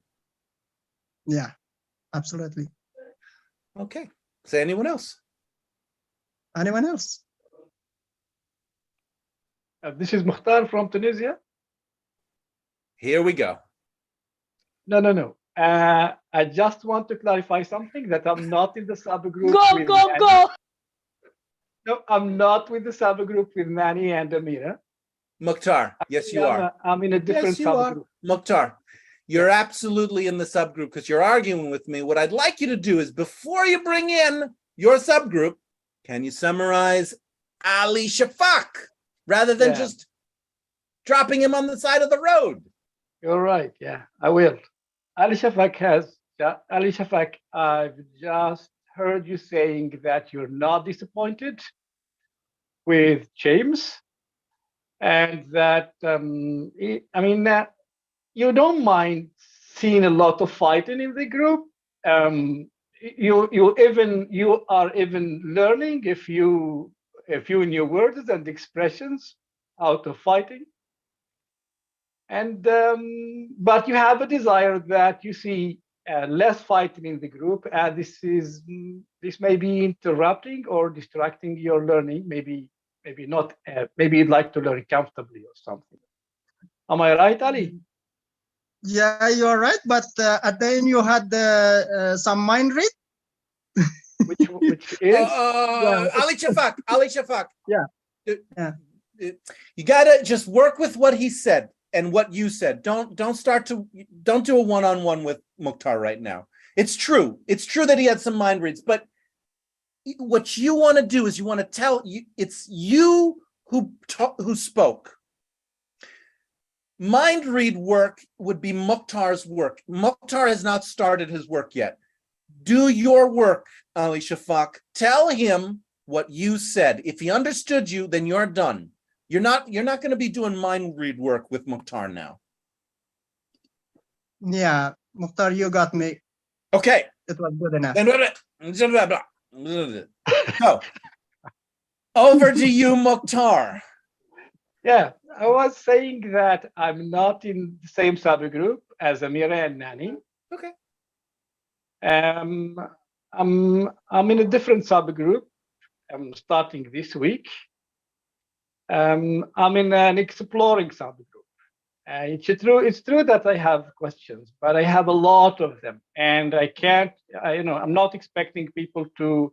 They're not just a few questions. There are too many questions, and in my mind, the best way to have answers is to watch, explore, and learn by myself. So I'm going to take my time and to watch. I'm giving it a new beginning, like from scratch. Back to you.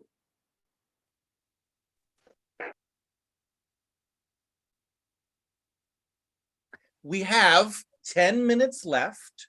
I'd like to give 5 minutes to the silent subgroup and then 5 minutes of surprises and learnings. So anybody who has not yet spoken, who would like to speak, now's your chance.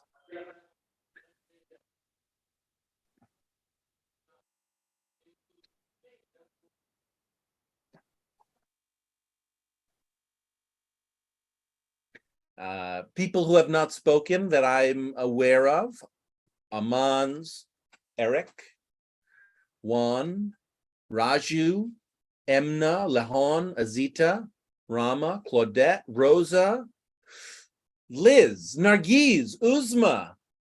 The silent subgroup holds a lot of treasure, valuable information for the group, really valuable.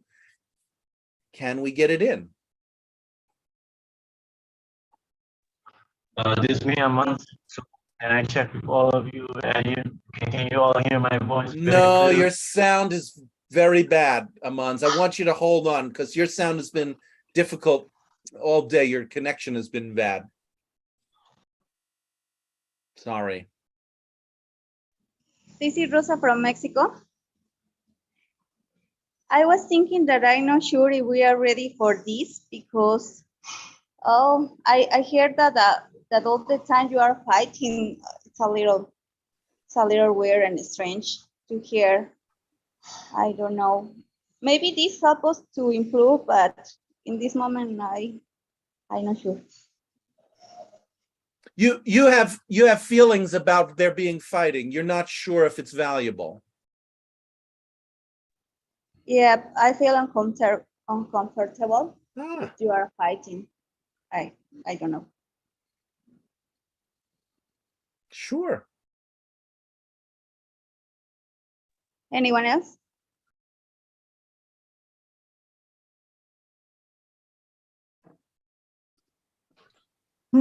Liz from Indonesia. Yeah. Am I? Yeah, go ahead, Liz. Yeah, actually, to be honest, I didn't get it what some people talking about. That's why I just kept silent. In my mind, when people talking, it's just about argue. That's why I didn't understand. Maybe there's a problem that I don't know. Even I listen it, but I'm still don't know what is the problem. Why people argue one to another. That's why I just listen, because I don't know what's mind problem that make people argue one to another. Thank you. Anyone else? Liz, one thing you do know is yourself. So, as people argue, what's your experience of the group? You listen to the group, but do you have an experience of the group? Are you just curious about what's happening? Yes. That's why I keep silent, because okay. You don't sound very confident with your yes, right? Your yes is kind of like, yes. That's not the yes that I expect from somebody who says, yeah, I'm curious. So okay, you're curious. You're curious. Yes, but I'm a little bit scary also, because I A feel little like bit what? A little bit what? Scared. Scared. Afraid. It's scary. Okay. It's scary for me to listen people argue one to another.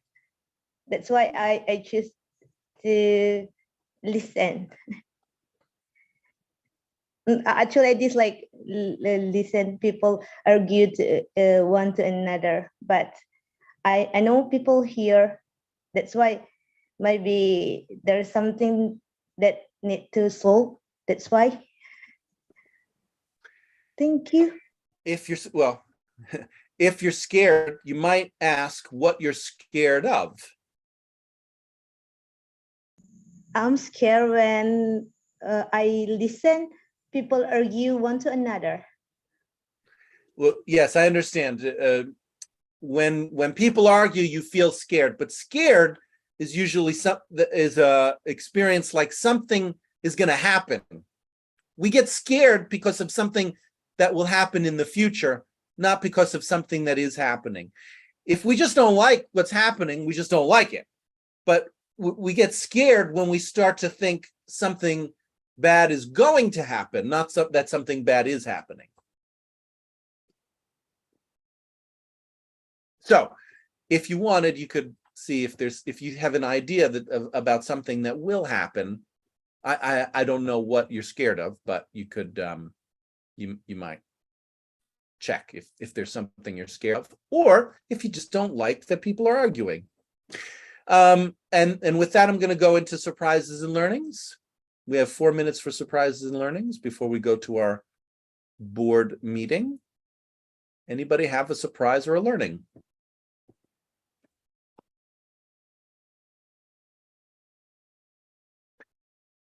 A satisfaction, a dissatisfaction, a discovery, or a next move.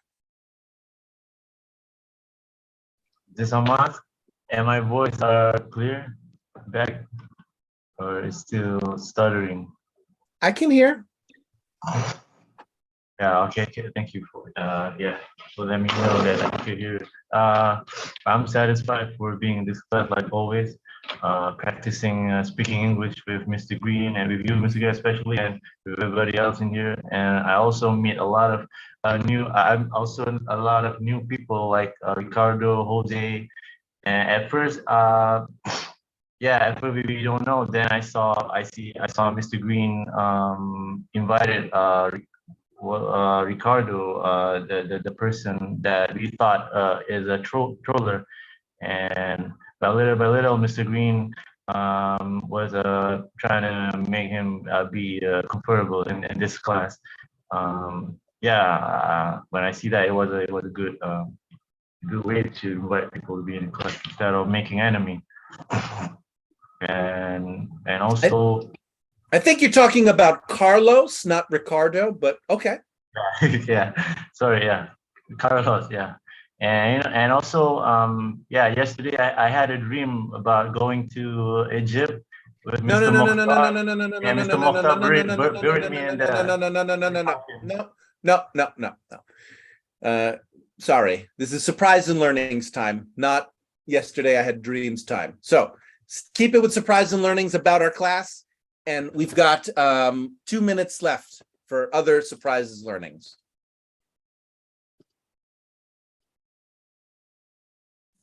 This is Juan from Costa Rica. Even though there are sometimes difficult moments to understand or what we have discussed here about arguments and so on, I continue learning. That's the positive point of all of this. Thank you, James, and thank you to all the board. You're welcome, Juan.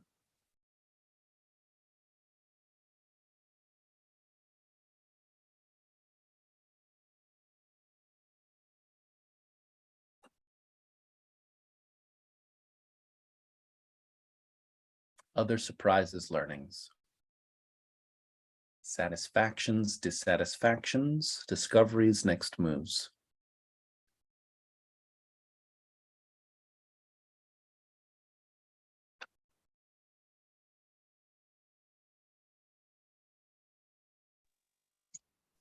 This is Ali Shafaq. I am satisfied because you promised me that you will be more polite after this. Oh, no. No, I did not. No, I did not. I did not promise You that. said that. No, I did not. You said that, James. No, You said that. you missed. Then I misspoke. Let me be clear. I did say that in that moment I felt a tinge of being a little bit more polite, but I'm not making any promises. Sorry. Oh my God. Okay. I try to make promises that I think I can keep, and I don't think I can keep that one.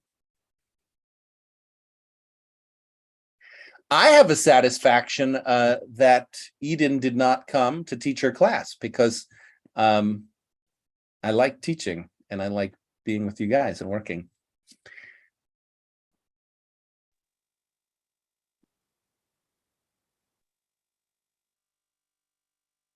Oh, okay, that's time. So thank you. And I'm moving into Board of Directors mode. I'm going to start by changing my name to reflect it. Cheer. Head. And also, James, Teacher. please give us the permission to change our name. Sure. There you go. You have the permission to change your name. And so we are starting a Board of Directors meeting for 1 hour just between the board members, and then 30 minutes will be open. The members of the board, me, Ahmed, Mukhtar, Claudette, Nelly, Mohammed Ishbara, and Fatima, who I do not see and I have not heard from. So first things first, let's see if we have an agenda from our secretary. Mohammed Ishbara, do you have an agenda? I did not see any agenda items in Discord channel. Yeah, neither did I. I haven't received any. Okay. Would you like to, speaking to the whole board, would you like to propose, would any board member like to propose an agenda item for Mohammed to take down? Please. Can't hear you. Mukhtar, if you said something, I couldn't hear. No. I'm sorry. Oh, okay. Would any board member like to propose any agenda items?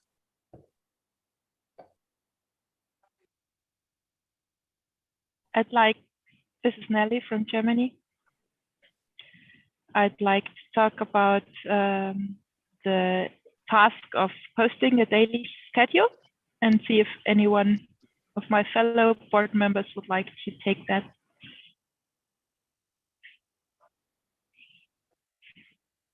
Okay, so the task of posting the daily schedule. You'd like, okay, you'd like to know if other people want to do that. Yeah. All right. Any other agenda items?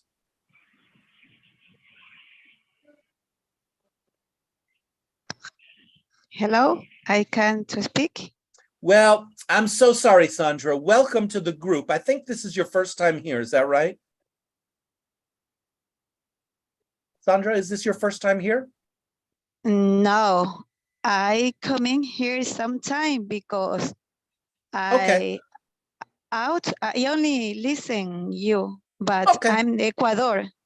I speak Spanish, but I to learn speaking English.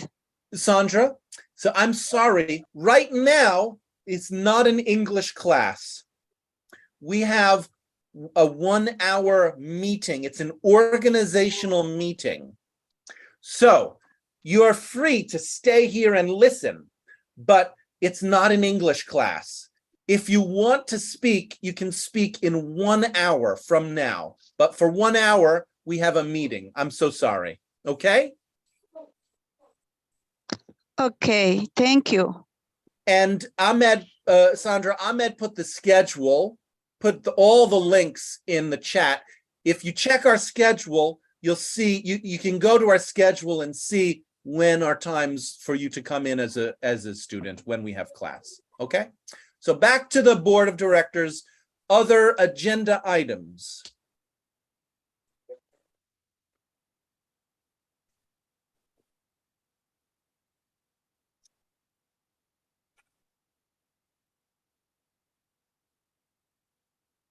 Going once, going twice.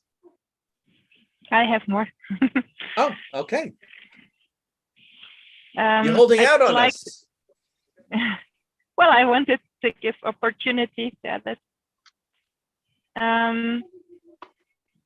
I'd also like to talk about the issue with me asking Rahma about the class.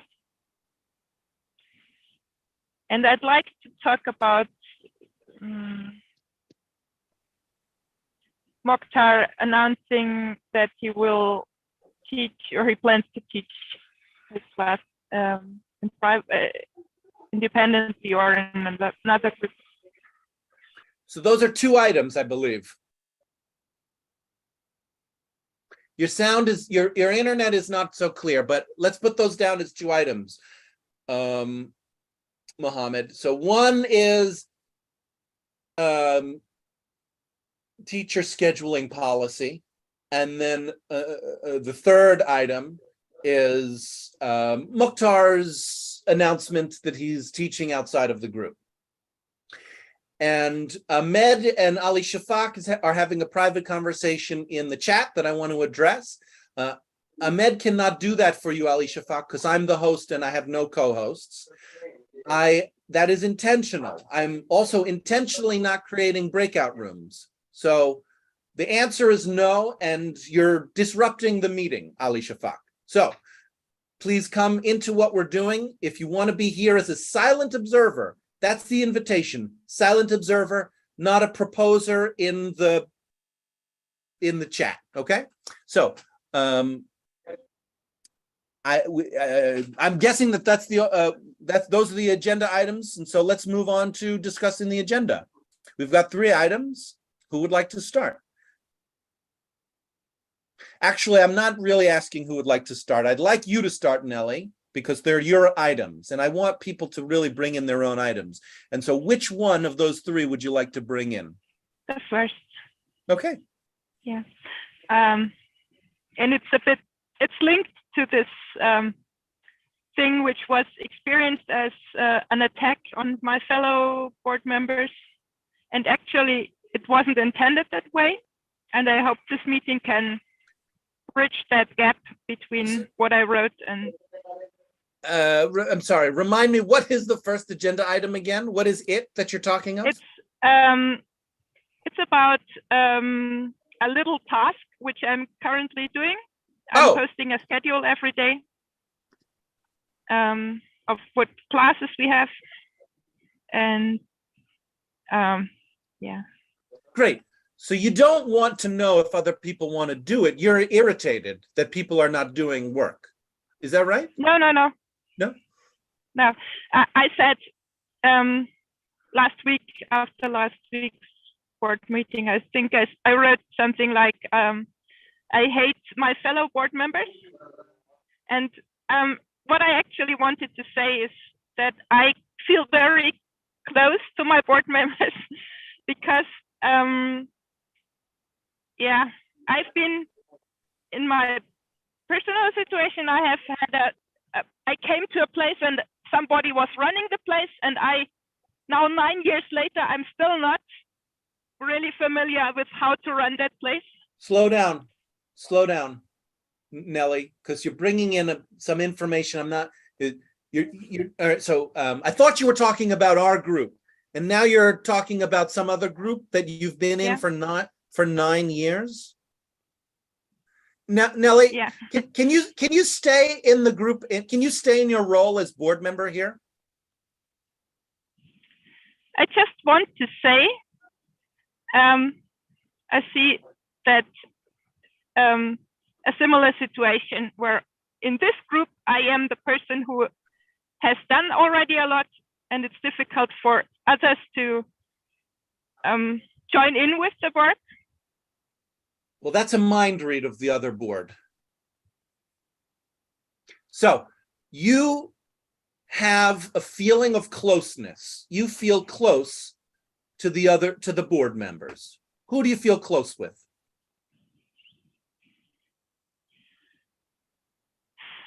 Claudette and Mokhtar and Mohammed Ejbara, Ahmed.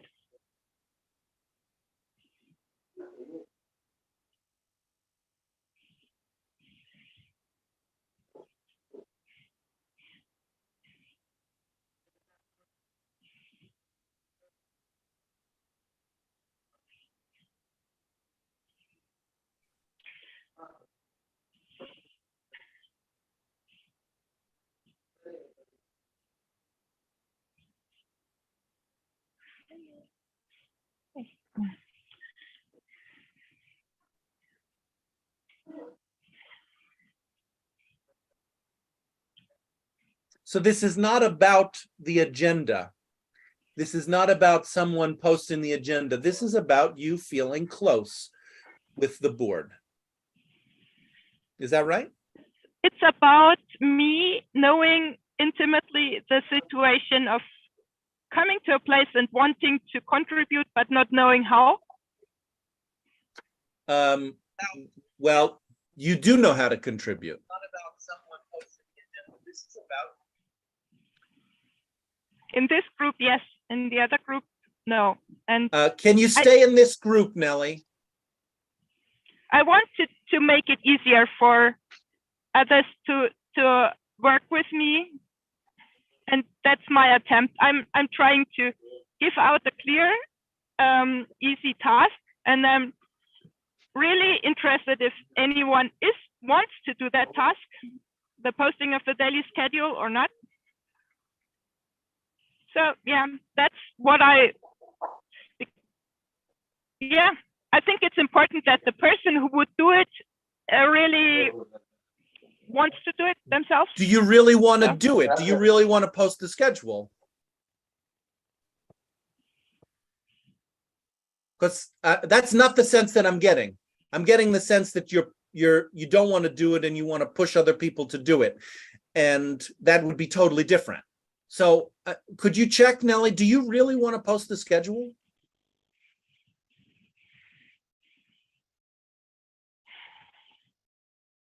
I want to do it as long as nobody else is doing it. That doesn't count. You're tying your feelings to what other people are doing, and it's my job to interrupt that.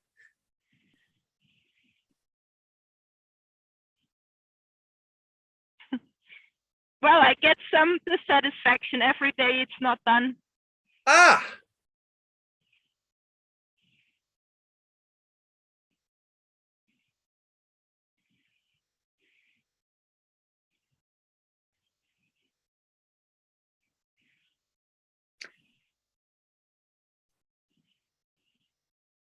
Was it done today?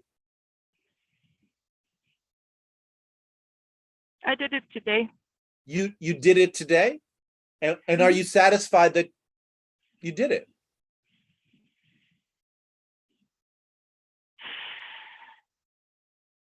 Loud sigh. Yeah, no, today it wasn't a good day for me because I had really a lot of other things to do today. So. Nelly, you're kind of going all over the place right now.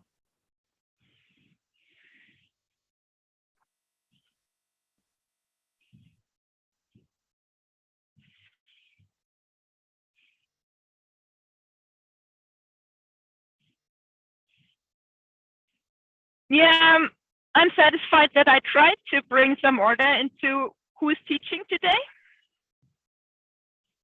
It was a bit messy with Rahma canceling, then Siamak volunteering, then Rahma saying that she's available.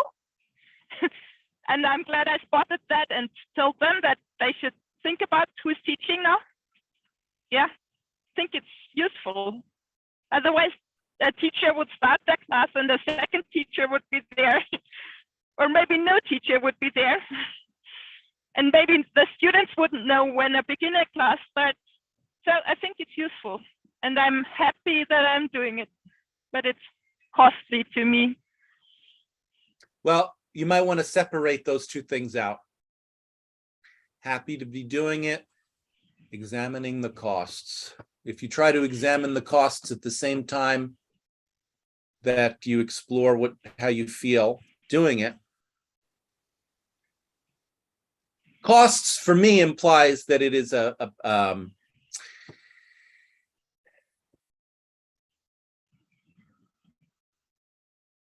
it's taking something away. Cost is a restraining force.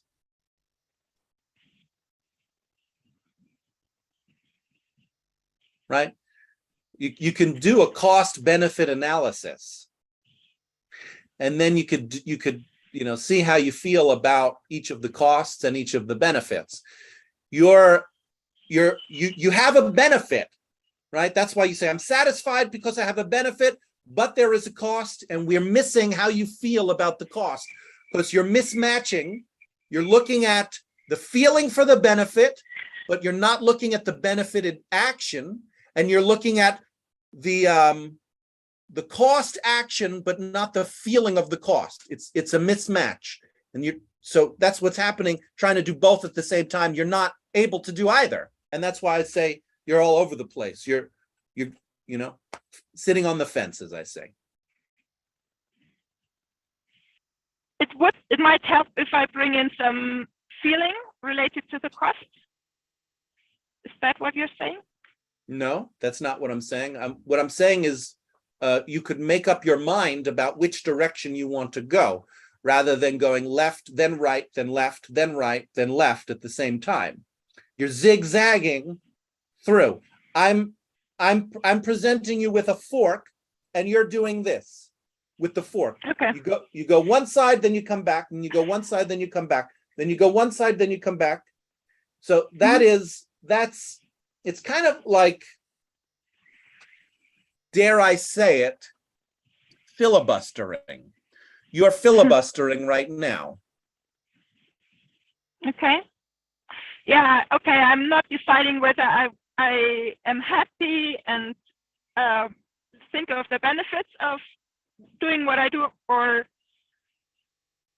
am annoyed or don't like it. Think about the cost. Yeah, okay, so you're annoyed. I think, yeah, it would make sense to explore that I'm annoyed. Yeah.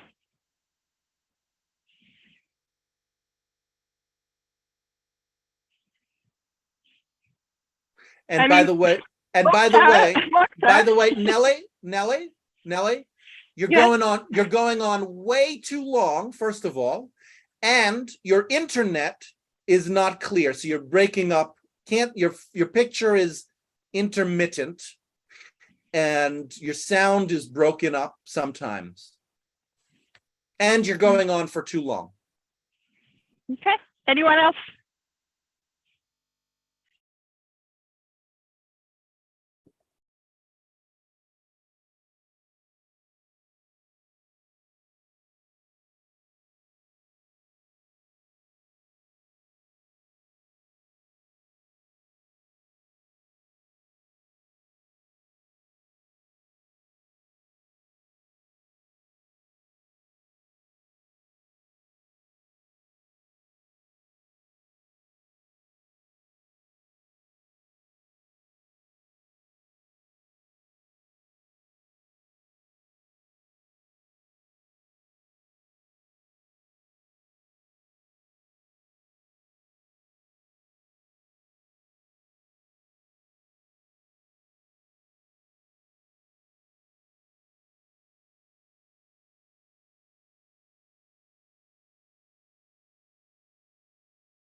So, what kind of board of directors would you like?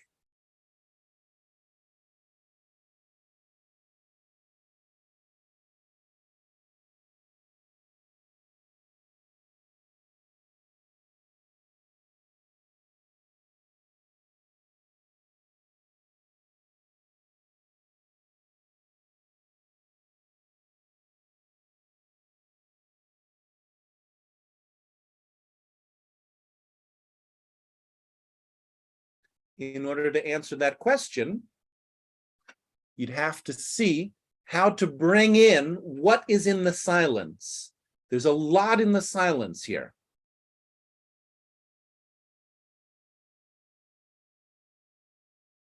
And it may be challenging to find a way to bring what is in the silence into the conversation.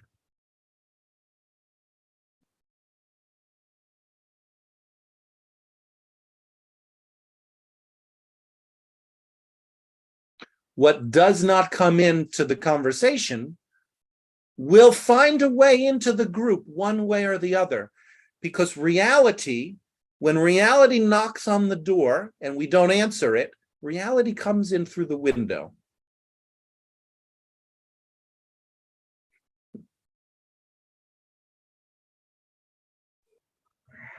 This is Muhammad. Be honest, in my silence, I was struggling to try to remember what Nelly said.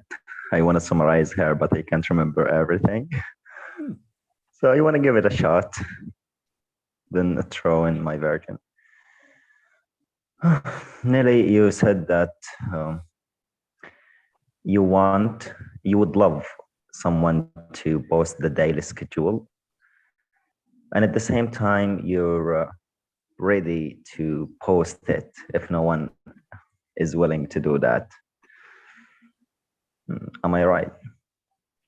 Yes. Okay. In my opinion, like I think it's okay to like to feel responsible to do something. In this case, which posting the daily schedule, but you would love someone to do that. Yeah, I think it's a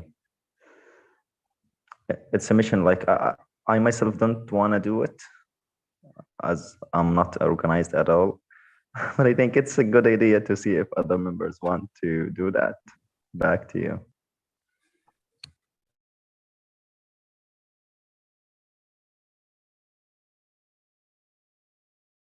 I think you missed the irritation, Mohammed. Yeah, I'm sure that I missed something, but yeah, because I wasn't fully concentrating. It's not just something, it's irritation. Mm-hmm. There's irritation in the board. It's coming out through Nelly. Nelly's, voicing the irritation. There's irritation in the group.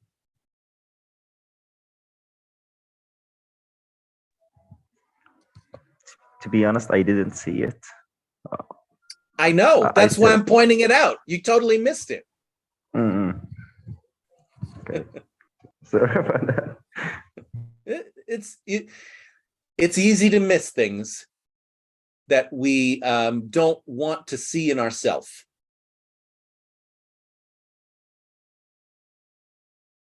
I'm not saying that you're irritated. I have no idea how you're doing, Mohammed. But it is true that it is hard to, just generally speaking, if there's a part of us that we cannot accept, it's very easy either to only see it in other people or to not see it in other people. It kind of, our ability to see gets messed up. So that's why I'm pointing it out. And the question is, can you join? Are you also irritated or not? Well, you don't have to be. Yeah, I'm not relating like with this issue. I'm irritated with something else. Can I join it with in this image? Well, does it, you can decide, does it relate to your role as a member of the board? Yes. It does. Oh, then, well, that's what we're doing here. So. Okay. I'm irritated. Like, I feel that I'm useless in the board of directors as a board member. And I've been thinking, like, for the last maybe 4 weeks of resigning and struggling, like, if it's a good decision or not. Great. So slow down, Mohammed. Here's what's happening. You're irritated and you're directing that irritation on yourself. That's what I call a boomerang. When we take our energy and discharge it against ourselves, it's like a self-attack. You are attacking yourself. You're calling yourself useless. That is an attack on yourself. Mm-hmm.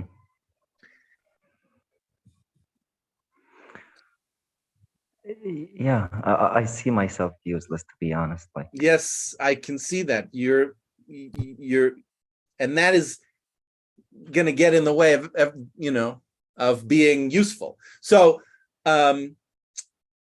is it true? Are you useless? Yeah, for James Green's English classroom, I'm useless. I'm not adding anything. I'm just like a schedule, like collecting the agenda. And, yeah, I don't know. It's. Are you interested in what other? This is a little bit difficult, right? I don't think anybody else thinks you're useless. I think you're the only. My guess is that you're the only person who thinks you're useless. I hope so. You could check. Yeah, I'd like to check with board members. And I just want to be clear. The thing you could do is you could check if other people think you're useless, or you could really See what is underneath your self-attack. It sounds like it's irritation. You'd need to make space for being irritated. Yeah.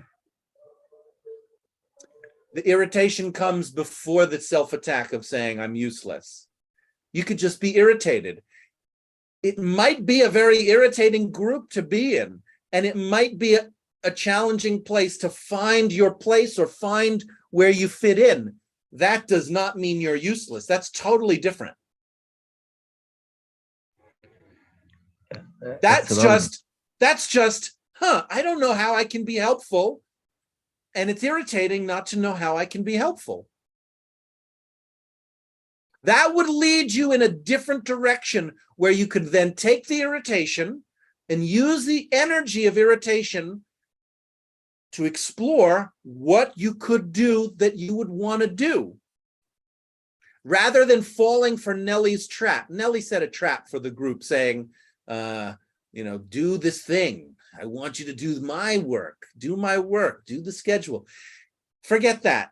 You want to find your own work, how to be useful for yourself. It might not be the schedule.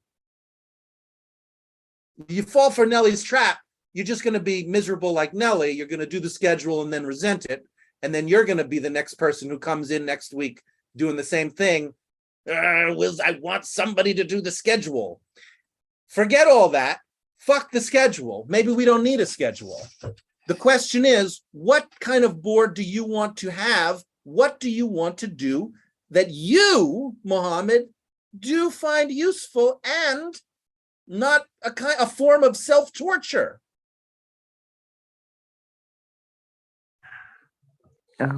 This is my problem. Like, I can't even find a way. I thought that I might do something, but yeah, I'm still struggling. Well, you might actually just be the most useful to the group by just being frustrated. Right now, the group is really struggling to just be frustrated. It might be really useful for the group just to be frustrated.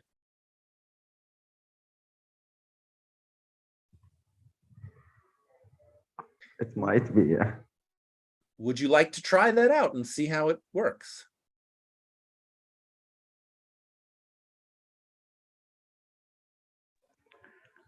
Well, I see frustration as a negative area. You see frustration as a negative thing. Well, that's exactly why the board is having difficulty with frustration.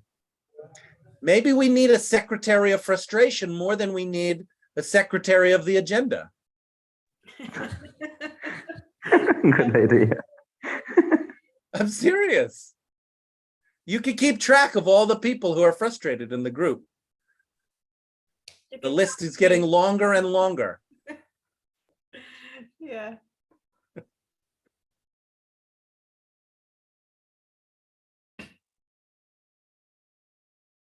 You see how the group just lit up at that idea? Do you see the change in people's faces when I said that? Secretary of frustration.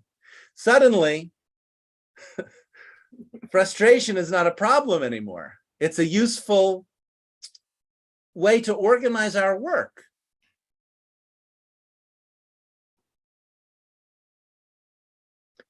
As long as you see frustration as an obstacle, it's going to become the biggest secret priority that nobody deals with. Exactly.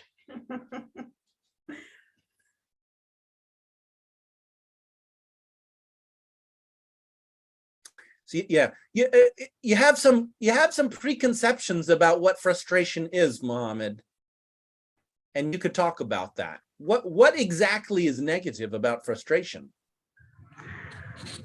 Sure. What I know about frustration is that it happens when you're not good. Like, you have a problem, you have a struggle with something, you're messing up. I've never thought of a frustration as a positive point or a leading force. Yeah. it's pretty common. We reject certain feelings. We want to get rid of certain feelings that some people might call bad, like frustration, unhappiness, jealousy.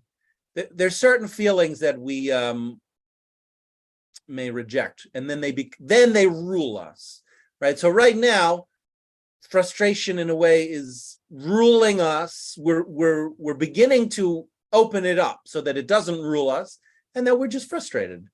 Frustration is just something that happens when you don't get what you want, which is totally a universal, natural, everyday experience. We just often don't get things that we want.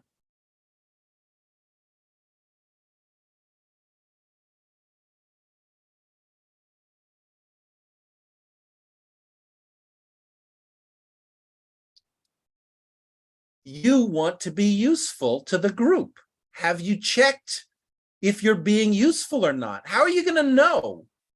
How do you know if you're being useful or not, Mohammed? I can measure it by the value I add. Yeah. Okay. And how are you measuring your value, the value that you're adding? By the things I do to the group. Okay. I mean, and what are you doing in the group? Nothing. Sure. Yeah. Nothing. And so that's how you're measuring your value is nothing, because you're doing nothing. Okay. That's clear. That's clear. Maybe you don't. Yeah. Yeah, you had the nail. That's it. That's my problem. I'm doing nothing and I'm valueless. I don't know. See, I don't know if I'm not sure it's a problem. I don't know why it's a problem. It's true. You're practically doing nothing. But you're the only person who's calling that a problem. I have not, nobody else has said, this fucking Mohammed Ejbara, he does nothing. What a problem. Nobody has said that except for you, Mohammed.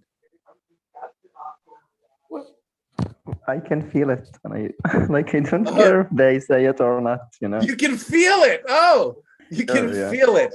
They're staring at you with hatred. Is it? Yeah, you useless piece of garbage. That's what you see in as people look at you. I don't know. It's not about the people. I can feel that I'm useless. I'm doing nothing. Yeah, and it really doesn't matter if they say it or not. Okay. Like whether they say it or not, it makes no difference, because my problem is my feeling. Mm-hmm. So what the other board members think, you don't care about at all. You don't give a shit about what the other board members think. It doesn't matter to you at all. They could tell you they love you and that you're doing great work, and you would take it and throw it right in the garbage and say, that's what I think about what you think about me. Okay. Is that the kind of board that you want to have, where the way we interact with each other is that we give no value to what each other thinks and says? I give value to others' opinions, but my opinion, my self-perspective towards me is the most important thing. Absolutely. Then comes, in the second place comes people's opinions and reaction. Yeah. Mm-hmm. So let's think about your valuing as like a pizza pie, as a percentage. How much percent do you give yourself important on, like, from 0 to 100? How much percent is your own opinion?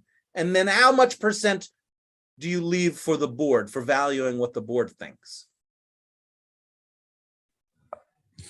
Please, again, like the question, I couldn't. You said that your own opinion is the most important.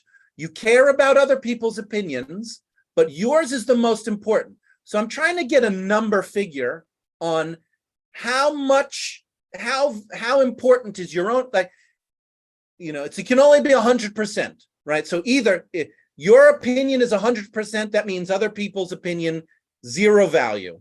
Or maybe it's 50-50. Your opinion is half of it and other people's opinion is half of it.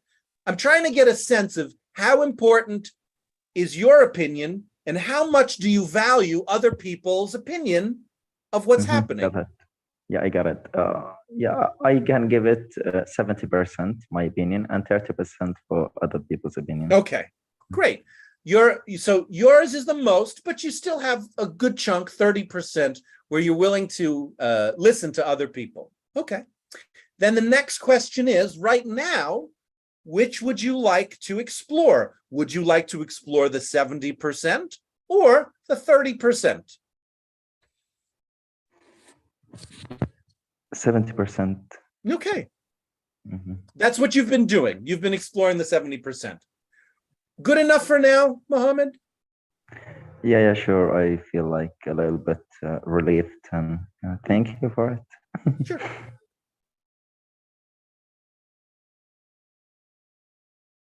Nelly, I don't know if you know, but you're frozen.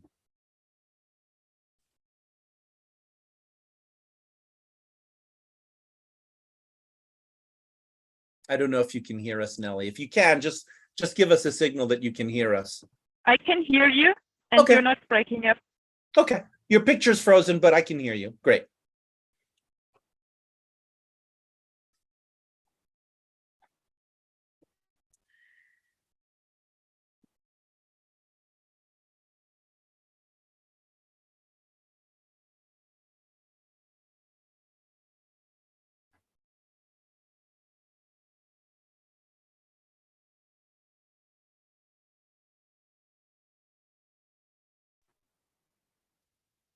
This is Mukhtar from Tunisia. I wish that Mohammed Jbara had given us the opportunity to, tell him, to give him some feedback. He insisted to focus on the 70%. Maybe next meeting. Well, you can you might just join him and focus on what's important to you, right? If maybe if you want to give feedback, I'd love to actually. Right? I'd love to give him feedback. He's ignoring you. You might want to ignore him back and just give him feedback anyway. I'd like to follow your lead that we shouldn't push on people. He doesn't want to listen. That's what I suggest. I really I'm teasing a little bit. Yeah, I don't suggest that you do what how do I say this? I do think it's a good idea to first get clear about what's important to you. And that's what Mohammed's doing. You could do that without acting it out, right? So you could say, I really want to give Mohammed feedback. It's really important to me. I really have something burning that I want to say to him. That would be doing it. That would be making what is important to you a priority without reacting and then acting on it and just kind of getting into an argument and doing it. I agree with you. That's why I'm saying here that if maybe the moment Muhammad would like to hear from us, we're here to say. Mm-hmm. You would love to tell him whether you think he's useful or not, but you're not going to force him to hear it. Exactly. Okay. And I'd like to add that I'm not frustrated. Maybe I was last week. I was in the worst situation I can imagine, but not this time. I'm very comfortable, and I'm giving myself a new chance. I'm spoiling myself here. I'm giving myself a new chance to learn again.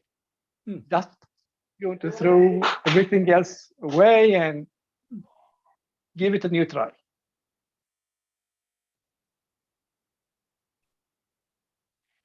But still, your question about what kind of board of directors is creating a dilemma for me. It's the timing is really bad. It's too late for maybe after last week. I would have liked it to be maybe 2 weeks ago, and it's too early for me trying to have a new start. But anyway, it's fine. It's too early, so I'm just saying maybe I can have a chance to discuss this in 2 or 3 weeks. Mhm. Right now, you're with the calmness of giving yourself a new chance to learn and to seek, to investigate, to explore what's going on. Yes, exactly. Yeah, you're taking your time.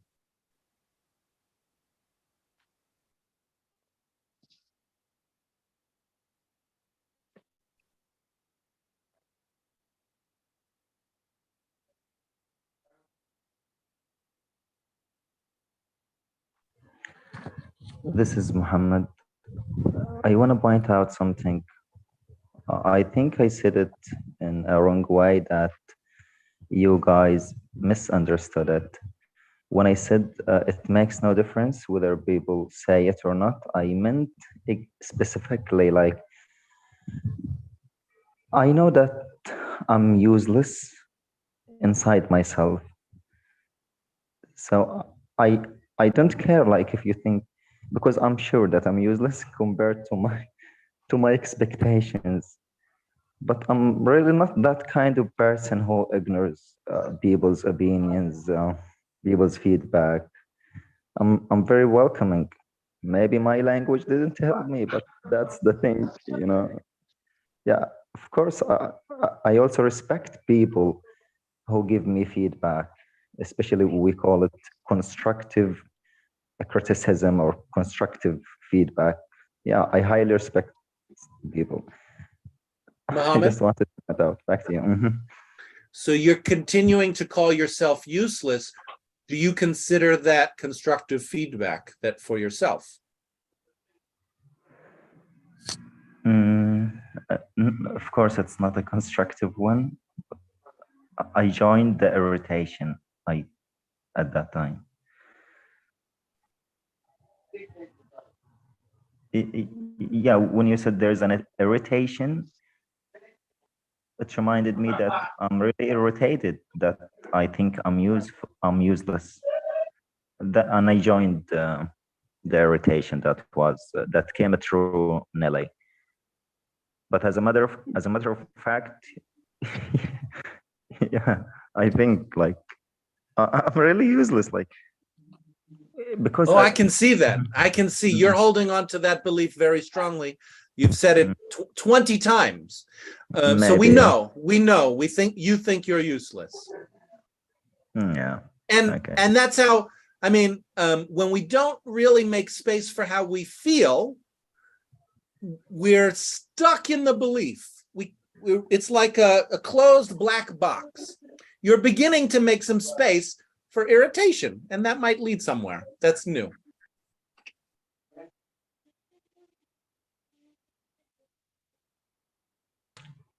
Yeah, so that's it.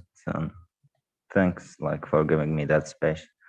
The thing is that I wanted to point out that I'm not that kind of person who doesn't care about people, because yeah, it really matters about people's opinions. Good to know. Good to know. I have a question for you, Mohammed. There you go. Okay, you believe that you are useless, and imagine outside, and then comes to you in front of you and tells you you're useless because you're repeating to yourself. Does that make the same sense? Does that make the same meaning for you? If another person tells you that in front of you, or that you're telling yourself, is that the same impact in your life? Hold on, Mohammed. Let me just confirm. Claudette, you're asking Mohammed if he thinks he would feel the same way if somebody else called him useless. It's like one of us called him useless. Would he feel the same way? Is that right? Is that what you're asking him? Yeah, I'm asking him. Yeah. Yeah, Mohammed, I'm checking with you. Well, I just want to, like, for example, if you, Claudette, told me, oh, Muhammad, you're useless, you wanna know if I feel the same way. Mhm. Well, in that case, like I would listen to you. It depends, like on the following. I would get Call angry. it. You hear that? You hear that, Claudette? As long as you say what confirms his belief, he'll listen to you. As long as you tell him what he already believes, he'll listen to you. No, it's not the No. thing. Oh. Yeah, you didn't get me. The thing is that I want to listen to her claiming. Let's say, if she said you're useless because of that and that, and then I can explore. Yeah. Well, Mohammed, I'm telling you that you're useful for the group. Oh, thank you. That makes me happy. Oh. Sure. And You if I see, tell that's the 30% that we talked about. Yeah, and if I tell you you're useless, how would you feel? Claudette, stop it. You're bringing him back to feeling useless. Don't get rid of this hypothetical. How do you feel about Muhammad? Do you think he's useless or not? I feel that he's useful. Okay, so tell him. You're useful, Mohammed. I feel always looking for the board of directors, so join, and you're one of the biggest key for me to be here. Believe me. Do you believe me? Thank you. I believe you. Yeah. Yeah, because sometimes when we repeat many things our mind, like last 2 months, I was repeating to myself that I have no time and I have no time. And then my time was reduced and was very little, almost nothing at all. So, and I said, what's going on? And then I could understand that everything that I'm repeating and telling myself is make it expanding and make it bigger. So that's what I have that feeling. So that is not convenient to have negative thoughts, negative speaking to ourselves is awful. And I want to join with Nelly if Nelly allows me to do that. I'm here, I'm part of the board of directors, and I want to know how I can help her. To teach me, how can I be useful for you, Nelly? Not for Nelly, for the whole board of directors. Yeah, but she's the frustration like me. I was in the No. You're not here to help to save Nelly. Well, the board of directors for the whole group. And I want to have another agenda item to number 4, if that is possible. Wow, you ran past the being helpful for the board real quick. Could you just take one step back before you bring in your new agenda item? You're right. So Muhammad is useful. You love Muhammad being here. You had a similar experience where you were busy for a few weeks and your availability was really, really small. Mm-hmm. And then I wasn't exactly sure what you said, but it was something like you realized there was something about what you were telling yourself that was then creating that situation. Maybe you were telling yourself, I don't know, you're useless or you're not available, something like that. Yeah, keeping busy, and I became busy. Aha, okay.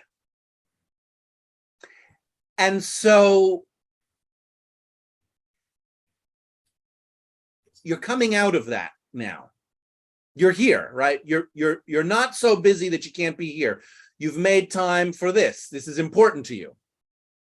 Not, you've made time for the group, for yourself, for the board members. You're making time for being here. Yeah, I make a commitment to myself and I say, at least Fridays is going to be mandatory for me to attend the meeting. Giving yourself something that you want to do. See, that's coming from you. Nobody is saying, Claudette, you better come to the board meeting, right? If not, Claudette, I would really be happy if you would want to do this, right? That's not what you're saying. You want to come to the board meeting. It's meaningful for you, and other things are not meaningful to you right now. They're meaningful, but I have other activities that I have to attend. Yeah. Yes. Well, my next move. That one is clear, right? I'm going to separate. And okay. Okay. Yeah.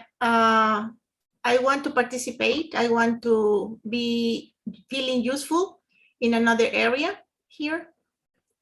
And the area that I want to,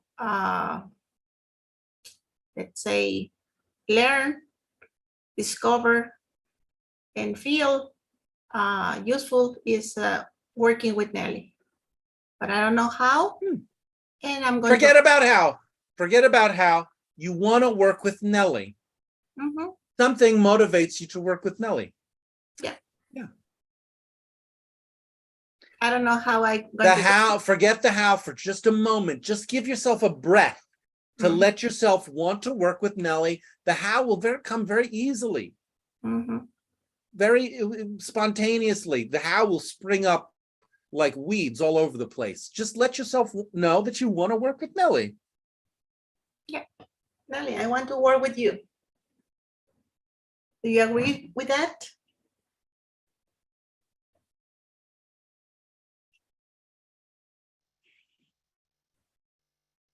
Am I still frozen?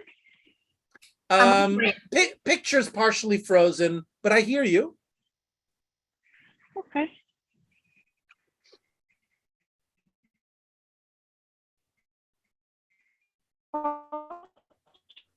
No, can't hear you. Yeah. Can't hear you, Nelly. Maybe you don't have the camera on. Probably that's going to be better. Sometimes it works better. Am I audible now? Yeah, very clearly. Ah, cool. Works. Okay. My question was. Glad to hear that you want to work with me, and I'm yeah, I was proposing a work, and maybe that works for you, and maybe it doesn't. So if it doesn't, we can look for something else. Because Mohammed Ejbara said for him it wouldn't work. It's not so organized, but maybe it works for you, and if it doesn't, let's find something else. So you want me to, you want to work with me, right? Yeah. And in what stuff didn't work with Mokhtar or Mohammed? It was not clear for me. Can you say it again, please, Nelly? Well, I was proposing a work that needs, one must be a bit organized in one's life. And Mohammed said he's not so organized, so it's not a good work for him. And yeah, maybe it's a good work for you, but maybe it's Nelly, not. Let's see. Nelly. Nelly, instead of bringing it back to the person who's not interested, stay with the person who's interested. Say what the work is. You're saying it. I don't know if Claudette knows what the work is. Tell her. Okay. So Claudette, the work is that I think would be nice to, if somebody else would do, is to write what classes happen each day.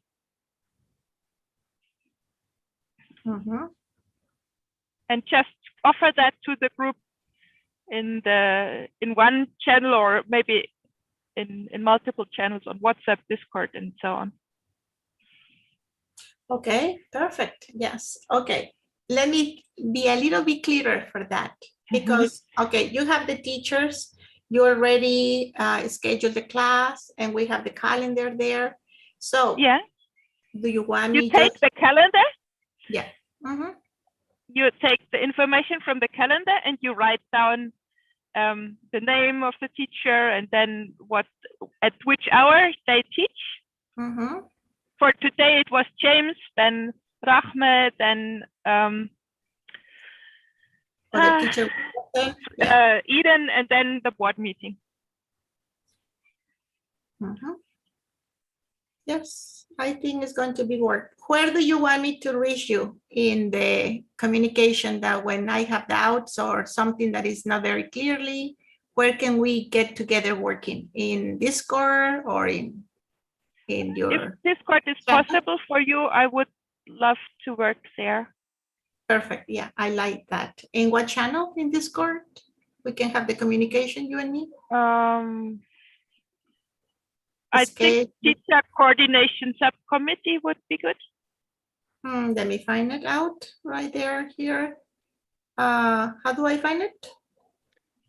It's in the folder organization. There's 4 folders. One of the folders is organization. It's in that folder, teacher coordination subcommittee. It's in alphabetical order. Organization, administration, announcement, board of directors agenda, board of directors agenda, board of directors privacy. Okay. You don't have to read them all because you're at B. You want to go all the way down to the letter T. Okay, letter T. That's not clear for me. Okay. Okay. Well, you found the letter T? Okay, letter T. S. Yeah. S, T, teacher coordination. S. Teacher coordination, T. Teacher coordination subcommittee. There's a channel. I'm gonna go and tag you there. Okay. Yeah, because I want to know that if that is available for me, because sometimes it's closed. Okay, let's find out. Yep. Teacher schedule. I tagged you. Go to the place where I tagged you.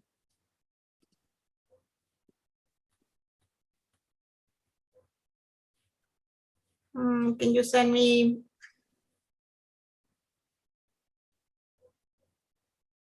Teacher coordination. Claudette, I tagged you. If I tag you, you should get a notification. I'm looking for that, but okay. Then receive the alert. Okay. Okay. Can you try it again, please, so I can see it? I guess it can be done later. Oh, I saw that. Yeah. Okay. You've got it. You've got it. Great. Okay. You found it. Great. Yeah. Okay. Well, you and Nelly and I, we're going to be in touch there. Yes, Nelly? Sure. Great. Thanks for it. Okay. Good work. An achievement. Good work. Yes, it is an achievement. Good work, both of you. We go at the speed that we go at. The hour is up, so the hour for the board to work just amongst itself is finished. We'll have now 30 more minutes to have a conversation with everybody who's gathered here between the board and the public. So feel free to keep going. And if anybody who's been not a board member wants to come in, please feel free.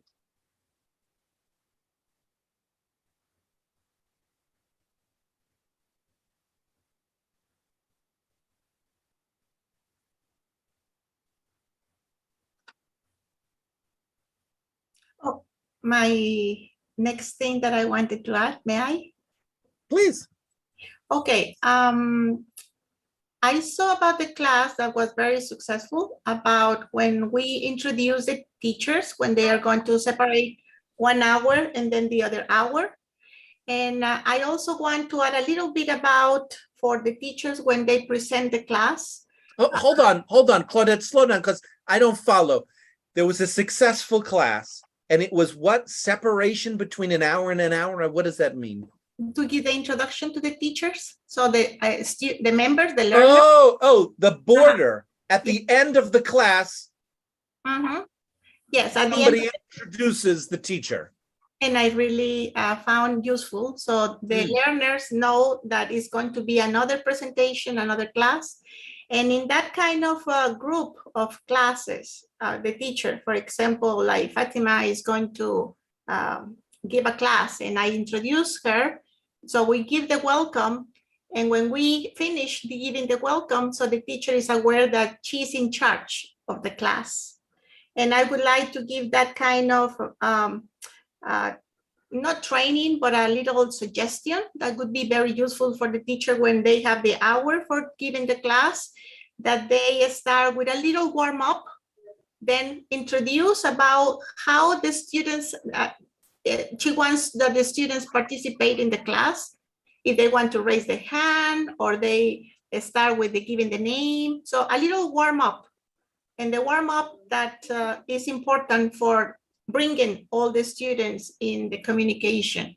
How, because every teacher, they have different ways of giving the class, different roles of giving the class, and that's going to be very useful and feel calm. And then because one class comes with a lot of motivation, and then if I start another class, probably they have that kind of energy very strong, and then my class is going to be about grammar, or it's going to be another declining, the energy goes down and people feel not motivated, not continuing to participating.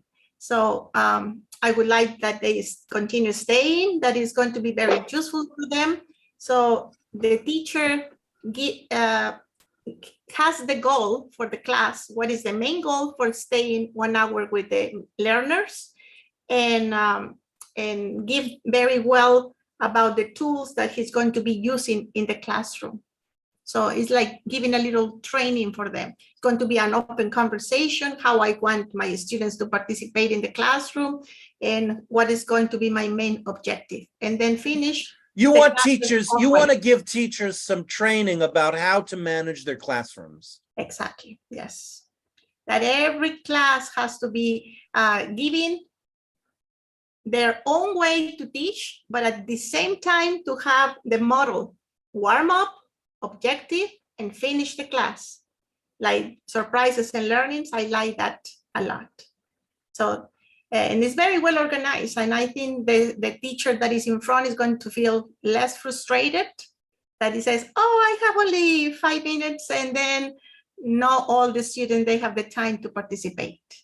Or at the end, about 10 minutes before ending the class, the teacher said, what's going on? What was the class about?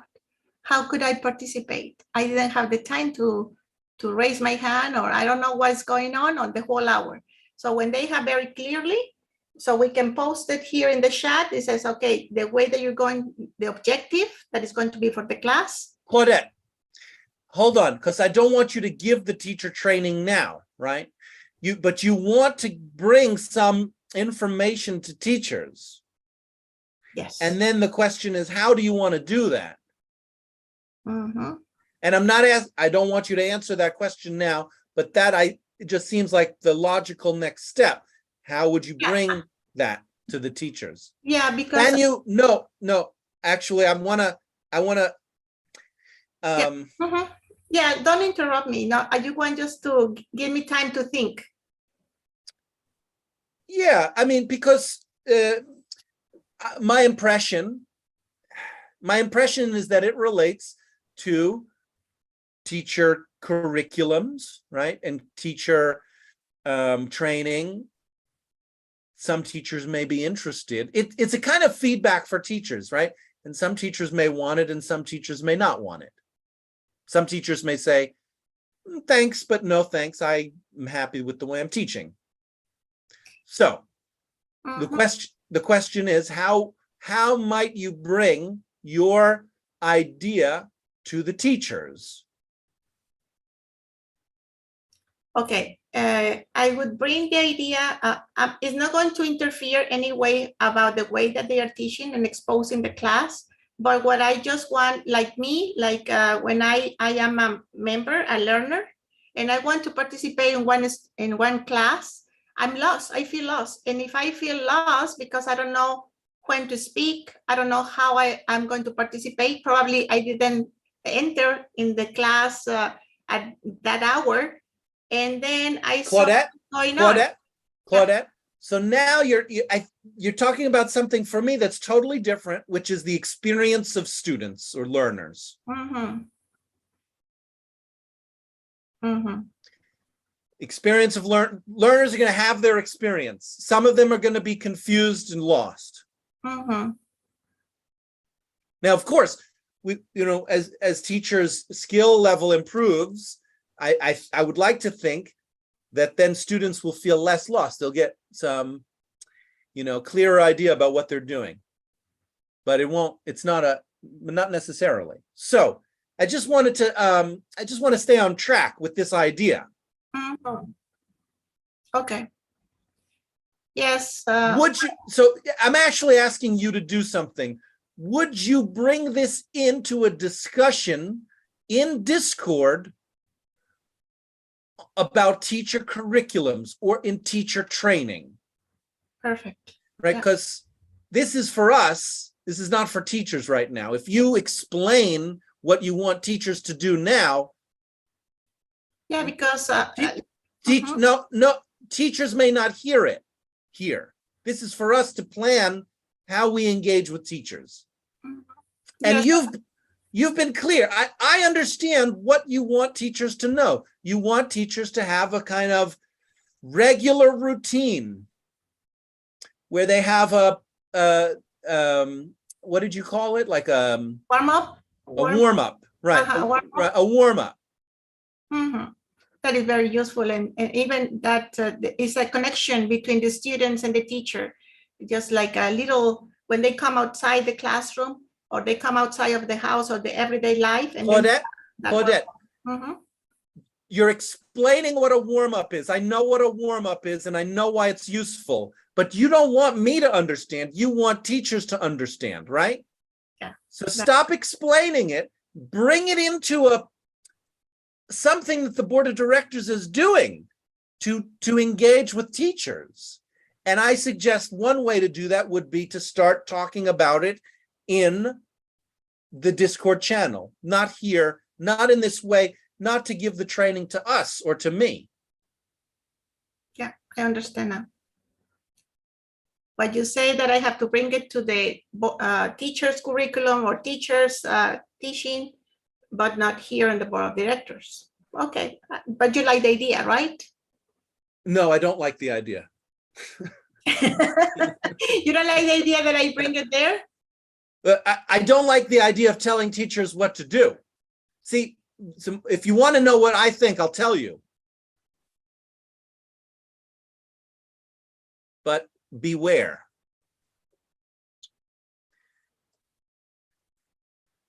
Beware means what? Beware is that I might not agree with you. So I don't want to create a template that all teachers follow.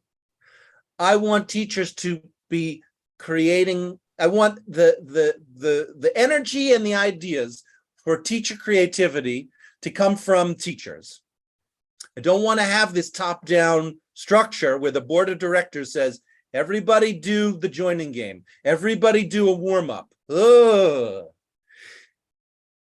So my idea for teacher training is that it comes from teachers about what they're doing, what's working for them, what's not, giving them feedback if they want it, and if they don't, leaving them the hell alone. Well, it's good to know that. So, well, what do you know? What? Whoa, with this good to know stuff. What did I say? What did I say? Yeah, that and that's totally something that I'm also discovered. What you say? Okay, what you say that you don't agree with that kind of giving the same role, like everybody just having the same way for warm up, and then have the class, and then have the ending the same in every class, and that's going to be kind of useless, right? Because everybody can have their own criteria and their own way, and we can learn from those teachers that they have something different and exposing in the classroom. And I totally agree with that. That's another. You didn't check with me. You didn't check with me if that's what I said. Okay, that's is that what you say? It's not. It's close, but it's not. All right, what I want it to come from the teachers. I want the creativity to come from the teachers, and I want to check with teachers if they want feedback or not. And if they don't want feedback, I want to leave the teachers to their own autonomous selves. I don't want to interfere with the teachers. Mhm. Okay, what you say that you don't want to interfere with the teachers. If the teachers agree with that, if they want to have the feedback, you can give it. If not, you prefer that they have their own lead. Yes, you got me, Claudette. Thank you for working to get me. Yes. Mhm. Yeah, and in that kind of concept, thinking about, I am the same way of thinking sometimes, but when teachers, they give a class and they're not teachers, they struggle a little bit with that. And I could see that very easily since they're just starting and they feel lost. Even an experienced teacher, when they come into the classes online, it's kind of difficult just working with the students.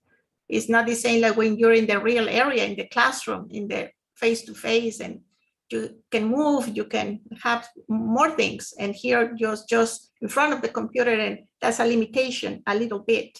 Not too much, but that's, I learning. I'm also learning, and I like to learn from other teachers, a lot of creativity. And sometimes they surprise me and say, wow, it's an amazing class. It really loves the way that they presented the class.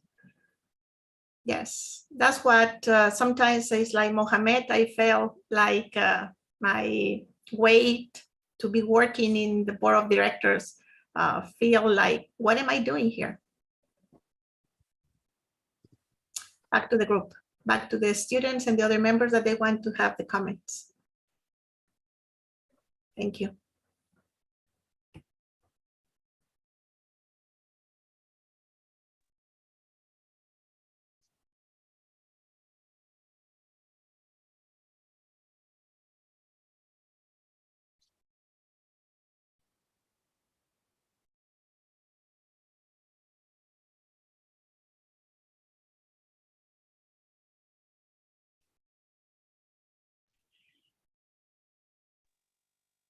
This is Ali Shafaq from Afghanistan. Claudette, you had some advice for teachers that when they are carrying out their classes, they can consider those advices, like you said, they should have a warm up, and after that they can start their lesson. And when they should consider the timing of the class, and they can end the class with a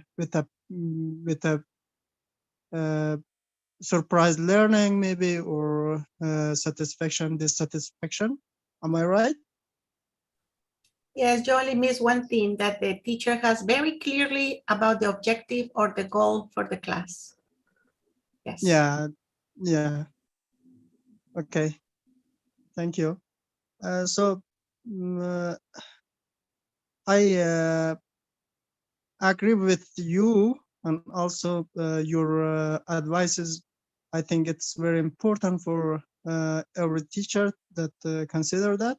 So I'm agree with James that bring your advices or any things for that you think it's better for teachers that implement in their classes. Maybe it's helpful.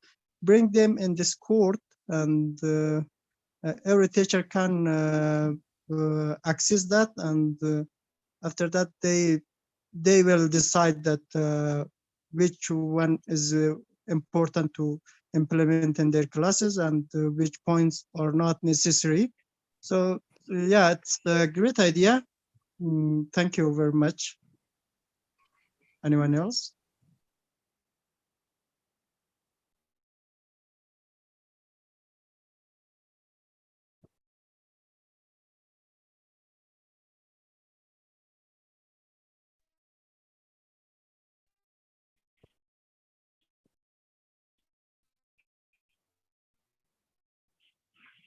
Shafak you create on where people can find information? What's a good if they are looking for information to improve their classes, their teaching? Did I understand you?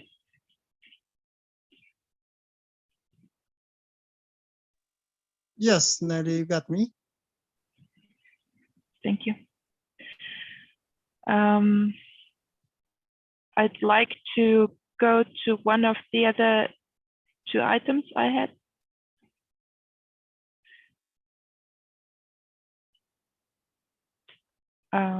Is the group ready for change? Just go. We're in silent subgroup time. Just go. Okay.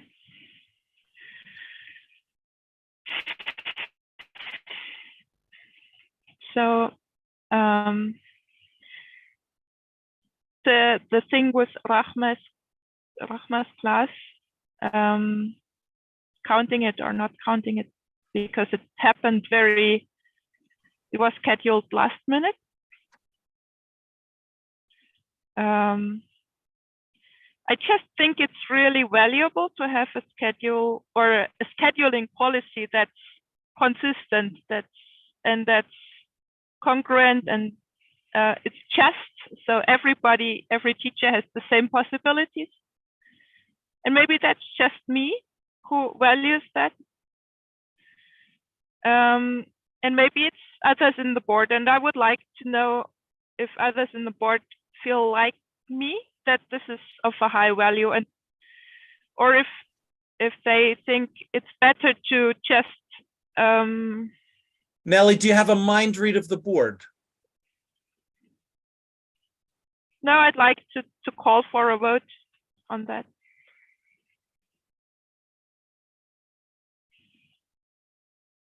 I really don't know what, I mean, I think Nelly, Mokhtar might. Nelly, you can't call for a vote and then go into discussion. If you want to call for a vote, say what you want to call for a vote for.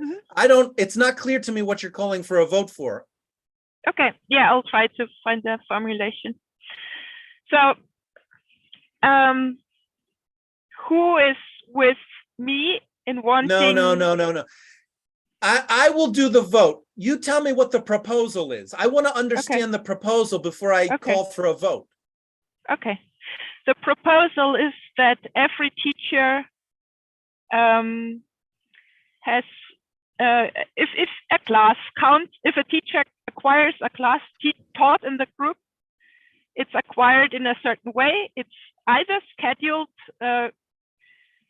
in advance, a week or even more in advance, or it's because the teacher is substituting for another teacher. Nelly, sorry, the language that you're bringing in is quite complicated. It has, these if this and then that. And we have 10 minutes left to the meeting. And I'm not going to call I'm not allowing a vote on a proposal that is made 10 minutes before the end and has complicated language. You want to vote for something, I want to know clearly what the proposal is, and I want to have space for the group to be able to discuss a proposal. So no, I reject your call for a vote. We can spend the last few minutes getting clear about what you want. To me, it sounded like you had a mind read that the group was either not interested or was interested, but fine, we take a step back. It's not a mind read. We can get clear about what the proposal is. But for me, the proposal is to use a clear a clear policy instead of using. Yes, but that begs the question of what the clear policy is. And I know, because I'm involved in talking to you about the policy, and I know it's not simple. There's a bunch of moving parts to this policy, which is why I suggested that you talk to me about it, so that, because I'm interested in working with you on the policy. You brought the policy to the teachers. That made it, that was a diversion. We can discuss the policy and then maybe bring it to the next board meeting for a vote, okay? We're discussing the policy in the teacher coordination subcommittee. You're breaking up. Nelly? Can I say something about it? One second. Nelly, you're breaking up. Can't hear you.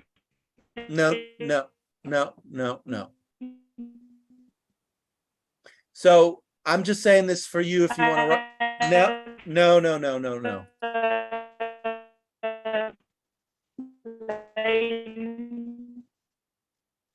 Can you hear me? No, don't talk. It's all broken up. So I'm saying this for the recording and for everyone. We're working on a policy, a clear policy for scheduling teachers. We're doing that in the teacher coordination subcommittee channel in Discord.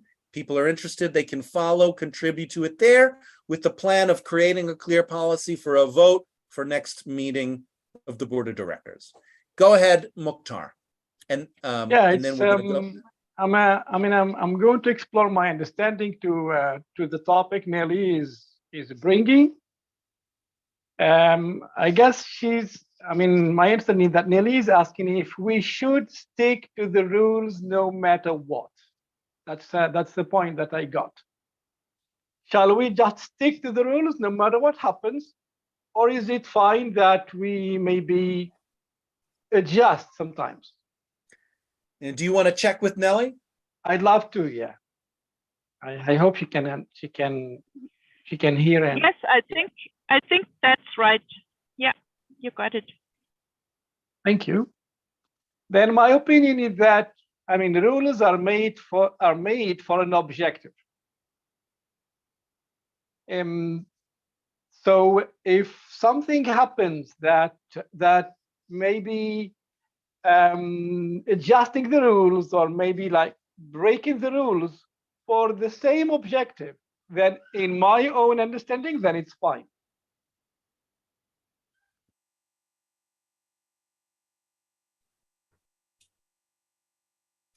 Yeah, back to you. And now we're moving to surprises and learnings. Surprises, learnings, satisfactions, dissatisfactions, discoveries, next moves.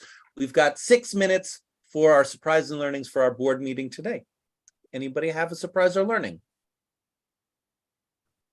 My next move for next week is bring it again to add more members, expand our board of directors. That's my next move. And I'm surprised today in the positive way that very easily I consider myself as a flexible person. I like the new changes and I like the new coming things. So I'm surprised that I discovered that is makes me feel so happy. And again, be happy again this Friday makes me enjoy more my weekend. Back to the group. Other surprises, learnings. This is Mukhtar. I'm satisfied that at last some work is taken off the burden of Nelly. And I'm really satisfied. That's such a great change and progress. Anyone else?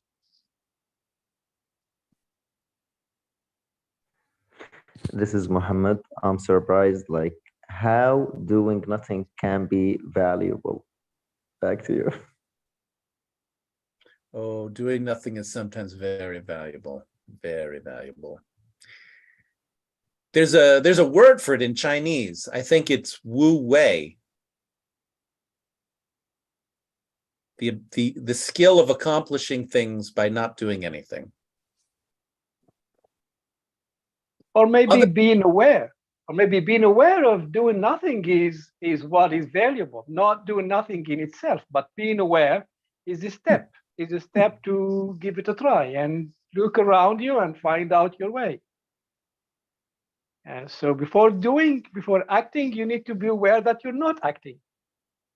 Which are you doing right now, Mukhtar? Hey, I'm learning. Of course, I'm not doing anything, and I'm looking around me. I'm trying to find how to do things without hurting people around me, without pushing, without imposing my own ideas. That sounds like a learning. Great. how to do things without imposing our own ideas and pushing on other people. Sounds like a very valuable learning. Other surprises learnings? This is Fateme. I'm surprised that I do nothing here, and I'm aware of doing nothing here, and I'm satisfied that I'm not doing anything here. And yes, that's it.